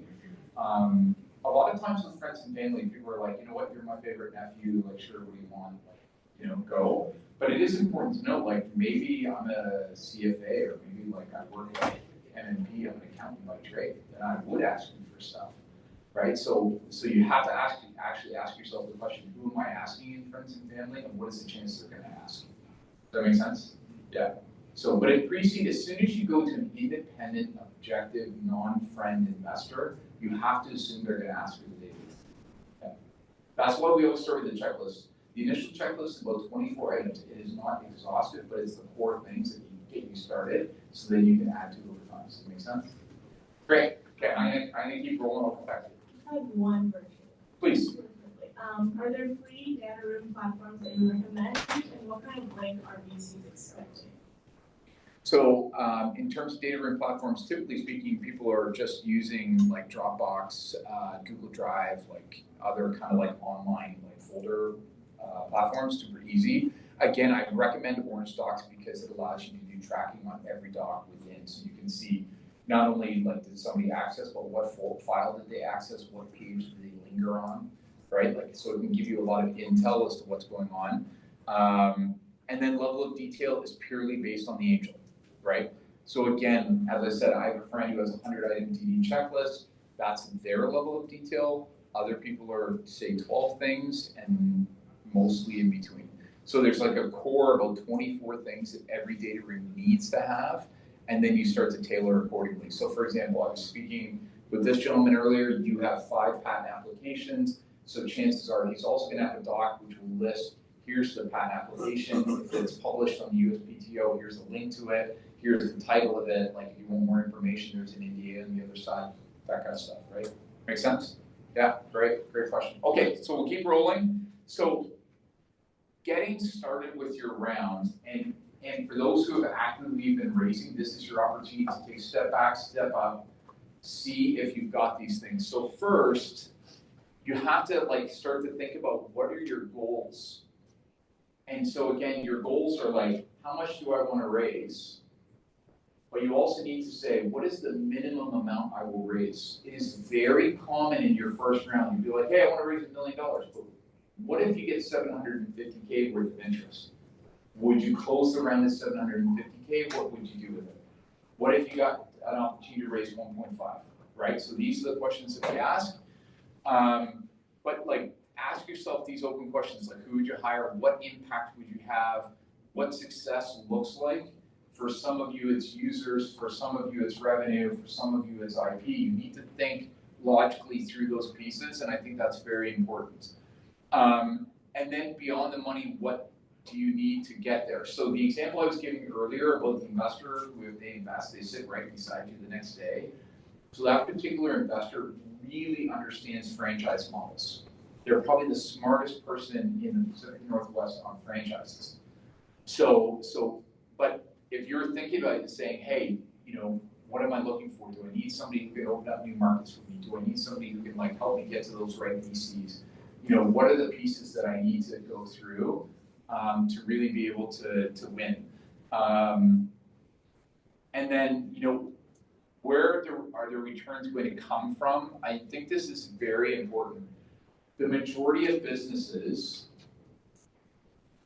by a factor, are not venture scale, right? I'm just speaking objectively about the world, right? And so very, very few companies venture scale. So as you go through this process, we're all sitting here saying, hey, my company's gonna go, right? Right? Yeah, this is interactive. Your company's gonna go, right? Yeah, okay, great. We're all enthusiastic here, right? We want our companies to go. So when you're raising pre-seed, you're gonna paint that dream. When you tend to get to seed, you start to actually think, am I still going venture scale? Or does it look like something else? Both of which are awesome. Like, it's really important to know. But sometimes what that means is on one side, you go to like Sequoia Capital and like Excel Partners and, you know, Andreessen Horowitz. And on the other side, maybe you're doing a revenue back loan. Both of which are awesome. But part of it is you're trying to think about which way you're going because it will impact who you speak to as investors, what you offer them, what types of terms, how much money you need. Does that make sense? Not every company is going to be Facebook. That's okay. Morally, maybe it's a good thing. So, sorry, I had to say.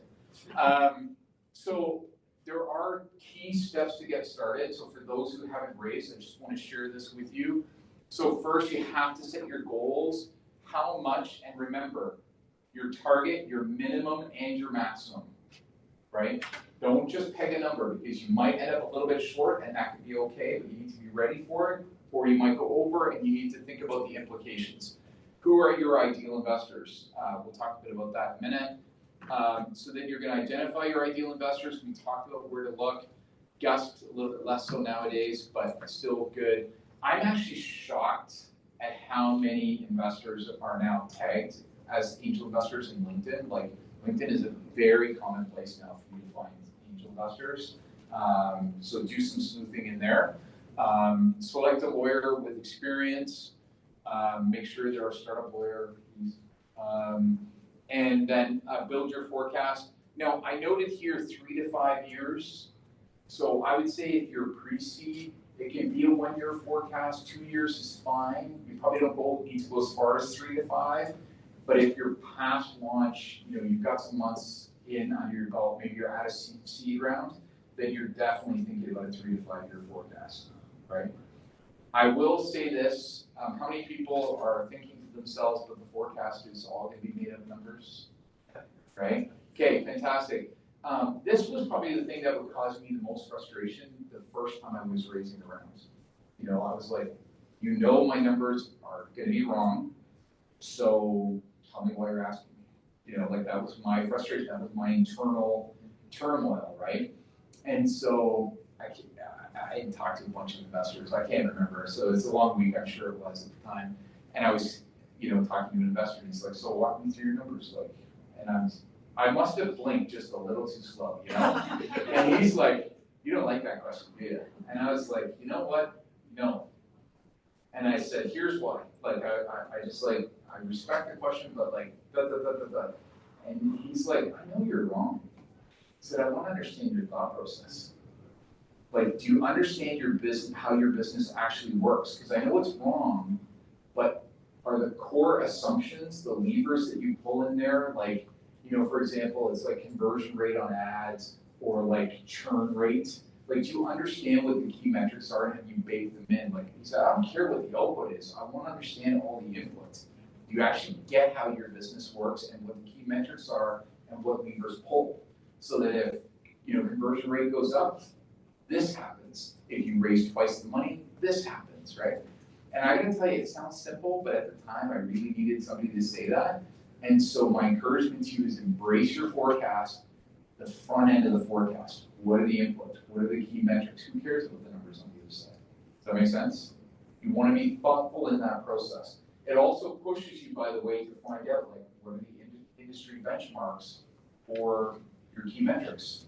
So one example I'll give, speaking of the early days of Hootsuite, is at the time, Hootsuite was looking at a freemium model, but it wasn't for sure. There was also other kind of revenue models, but in the research that we did, we knew that the industry benchmark was 1.8% was the conversion of free to pay.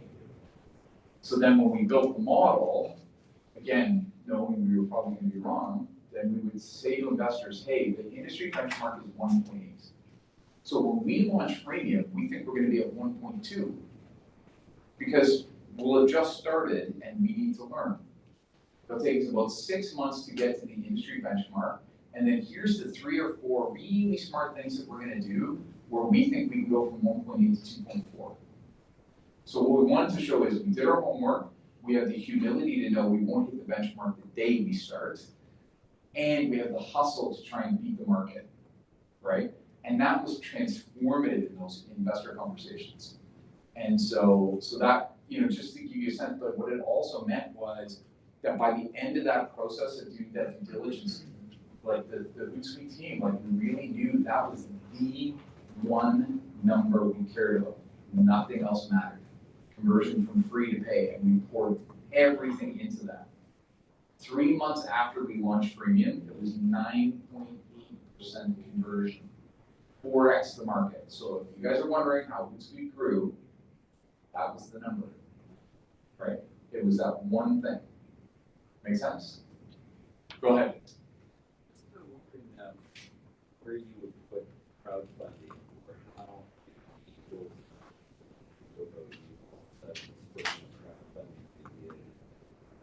Okay, crowdfunding. In 2024, we talked about crowdfunding in 2 ways. One is traditional crowdfunding, Kickstarter, Indiegogo, etc., product-based crowdfunding. The second one is equity crowdfunding. Equity crowdfunding came into vogue, came into legal availability 8.5, almost 9 years ago in Canada. And so it is important to note that the question that you're asking, there's a slightly different answer than maybe what you're expecting. So if you are a B2C product-based company, crowdfunding is awesome. And the reason is because it's a great way to do marketing, it's a great way to validate the market, it's a great way to show investors that people have opted in, right? And there's like innumerable examples of this over time. If anybody wants a local example, Ecologist, which is a sustainable clothing company based out of Victoria, they did an equity crowdfunding campaign raising $1.5 million, right? Like killer, right? And so, go ahead. They're former clients. Awesome. Awesome brand. Yeah, awesome brand. And so the important part is in certain contexts it works. In other cases, like, I don't know, like some patent pending technology to like make buildings more energy efficient. You know, it is, you know, you're raising from retail investors, whether it's traditional crowdfunding or equity, right? But what I would say is investors are generally mixed about equity crowdfunding. Some people really like the sense of validation. They understand that you can actually contain all of those investors on the cap table through what's called a voting trust. And other investors hate it. They hate the notion that you've got like all these investors kicking around. So typically speaking, if you're raising an equity round, it will be divisive. Not that it's a bad thing, it's just divisive, right? And so just know that if you were to do an equity crowdfunding, some investors would automatically opt out. Your goal, and you guys need to hear this, like with investors, the best answer is yes. The second best answer is a fast no. Maybe is death, especially when you're raising, right? You know, so I'm gonna give you guys an example, right? Have you guys ever heard of a Canadian no? Guys, what? Hey, this is really interesting, keep me posted. That is a Canadian no, right? So it's really important if any time you're ever pitching an investor and they're saying to you, hey, this is really interesting, keep me updated. I'd love to, yeah, keep me in the loop. Like, yeah, this could be interesting.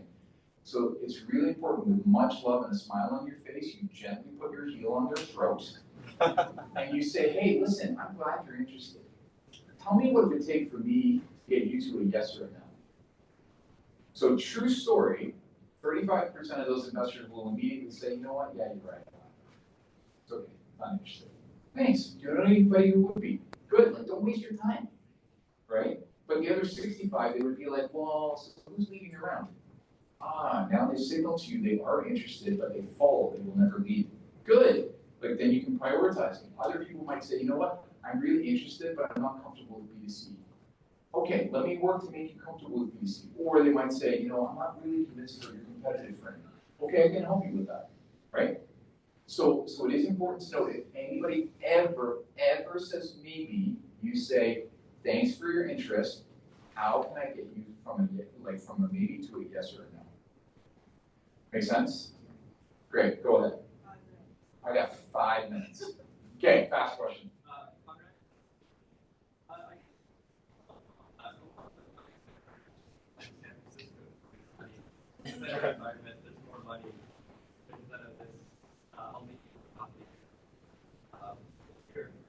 Yeah, so good question. Will American investors be more direct than Canadian investors? Generally, absolutely. Is there more early stage capital or more venture capital in San Francisco than Vancouver? Absolutely. Is the competition slightly different? You bet. So my encouragement to you is like, if you're world class, go. Like, don't hesitate. 80% of the rounds that I've supported have been cross-border rounds, right? So it is important to note that the right round, chances are the right round is not within 12 blocks of this office. We'd all like that to be the case because it's easy, right? You know, you walk up and down the street with a sandwich board, please invest in my money. Wouldn't it be great to spend a day, it's there, you know? But the reality is like, you might be in a specific space. So I'm gonna say you are in AI for the blue economy, right? So the reality is you actually wouldn't stay here, and you wouldn't even go to San Francisco. You'd go to Oslo, because that's where the blue economy is, right? And all the capital is. So it is important to note when you start researching investors, and you asked that question earlier, you ignore geography, right? Like the best investors could be here, but they could be somewhere else. Okay, I gotta rush, otherwise Andrew's gonna kill me. So just to note, notice build your pitch deck was number 6, not number 1, right? Put all the foundation pieces in place, then go build your pitch deck. And then always look for ways to get warm intros to investors. However, I will tell you in 2024 with people reemerging, some really good targeted cold outreach in LinkedIn will pay off. And if you want any advice on that, I'm happy to give it. So managing the investor funnel. This is something that's very important. Remember, investors are not wizards and they're not magical creatures, they're human beings. You are selling me. In objective terms, you are selling me. The only difference is you're not selling me your product, you're just selling me a share certificate. There's no difference. Manage the funnel. So, for example, if somebody's like, hey, this is great, that is not a yes. Yes is the contract is signed, right? Manage the funnel. You need a typical company needs 65 investor conversations to get around. So don't fight it, just say, great, I'm gonna get 65 names from the top of the funnel and I'm gonna run the funnel, right? So remember, you're getting a copy of this deck, it's a 10-step process. These are the stages with the percentage. Notice, verbally commit. If I say to you, I'm in for 25K, that is only 50% probability. Why? I'll give you some examples of things that I've seen. Inoperable brain tumor, car accident, went to climb a mountain in Nepal, went to the south of France, decided to renovate the bathroom. Like, these are all reasons why people had said yes, and then either said no or never spoke to me again, right? And so my encouragement to you is, remember, these are human beings. Life happens. So if somebody verbally commits, you need to have your sales, you need to have your subscription docs or your stake agreement, everything. You need to have that email ready to go. And you punch them the moment they say yes, and you say, here it is, sign it. Right? Because your goal is to get the, and everything else is a soft commit. Everything is soft except for one thing, which is cash is in the bank. Does that make sense? Run it as a sales process. 10 steps, you guys can check it out later. I'm not great, Sam. Please remember, you're human beings. Make us like you, please. So finding alignment, again, you will have this with you. The important thing that I said earlier of these 6 questions, get alignment on exit timing, right? Are you to 3 to 5 and out? Or are you gonna keep this thing forever or anything in between? What is mine? Or do we match, right? So just a couple of 30-second tips, tricks, and trends. So for anybody who's pre-seed, there's a lot of pre-seed people in the room. You do not have the financial statements to say, here are my financial statements, here's my revenue, here's my mathematical calculation. The number one way that you do your valuation is by comparable transactions. Find 3 to 4 to 5 similar deals, loosely in your space or line spaces, and say, this company looks like me, they raised at this valuation, therefore this is what I'm worth. Comparable transactions is a perfectly acceptable, GAAP accepted method of valuation, right? So keep that in mind. And remember, every time I walk into a room, I don't know anything about you, the first thing I think to myself is, I'm getting 20% of your company. The round will take 20%. If you're better than awesome, 50. If you're less than awesome, 25. Right? That's the range. And then we start to talk. Does that make sense? So just really, really important to note that. Linking revenue, I put here starts at A round. If you're meaningfully an execution play at a seed round, you might have more than enough revenue to justify really building around the financials. But personally, as a serial entrepreneur, I love it when we don't talk about my numbers. I want to talk about our vision and where we're going and how we're going to change the world. I try and get people to buy into the dream as much as I can. Does that make sense? Okay. And then safe agreement and convertible notes help to push the conversation about valuation a little bit further down the road, right? And you put a valuation cap in there, but it is important to note it creates a lot of flexibility if you can't agree on valuation. So pre-seed companies, safes and notes are your best friend. Okay, keep that in mind. In terms of trends, right now convertible loans are probably the most popular at pre-seed. And it is important to note that the reason for that is because there's multiple pieces of preferential treatment, including the interest rates. So it's a little bit of extra sweetener, if you will, a little bit of extra preferential treatment for the investor for taking the risk at your pre-seed stage. Okay, so just know that that's kind of the most common thing right now. Still seeing a fair number of safes, but like again, speaking to pre-seed and actually a fair number of seed rounds as well, okay? And by the way, VC firms now very comfortable around safes and notes. Definitely a big trend in the last 5 years. The rise of alternative returns, we talked about this earlier, revenue-backed financing, redeemable shares, and there's a few ways to approach this. This is especially important if you're in revenue, right? 2 to 3 million was a benchmark that was raised earlier. And it is a great way to kind of get people to commit in if your exit profile doesn't look like venture scale, right? So it gives you some choices. You're in it for the long haul, right? You're getting married. It's a long-term relationship, so make sure you can get along. The other one too is that you really also want to make sure you do the homework. So the last thing you want to do, so there's this term, has anybody ever heard the phrase, you never know? Right? Like that is just the worst thing for an entrepreneur, right? Because you're like, hey, he's an investor, you never know, right? Nah, please don't do that, right? Like if you want to ascribe to you never know, please buy a sandwich board, stand in front of the building, say, hey, please invest in my company, because you never know. You never know, right? And so make sure that when you're pitching investors, they understand your industry, they understand your business model. We talked earlier about B2C. You're probably going to end up wasting a lot of time if you just pitching B2B investors. Find the B2C investors, get them, right? And then go from there.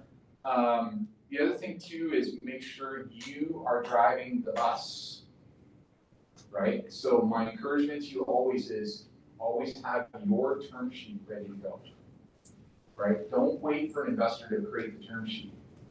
Your company, your ownership, right? You drive the process, you create the first draft of the term sheet. They can change everything if they want, but it's your company. You want to control the destination. And if you control it, that means you also control the negotiation starting point, right? And then you can move things from there. So always, always drive the bus. Send monthly update emails. This sounds obvious, but monthly update emails, I would say less than 3% of companies send them. If you send a monthly update email, you're in the top 3%. And the benefit for you is, if you send a monthly update email to me, right, like so you send me updates, if we meet 2 months from now, we don't have to spend 20 minutes being like, so what's going on in the business, you know, what about this, what about that? It's like, I already know, like we can just focus on what we need to talk about. It is important to note that investors, when they get them, they read them. They absolutely read them, right? So I would highly encourage that. If anybody wants a template for that, let me know. I can get it to you through Angie. And then yes, when life happens. So it is important to know when you're raising, always trying to raise an absolute minimum 12 months of runway in the round, ideally 18. Buy yourself the time to sort stuff out and just run the business. Does that make sense? Right? So just keep that in mind. And that's it. I think I went a little over 5 minutes, but there you go.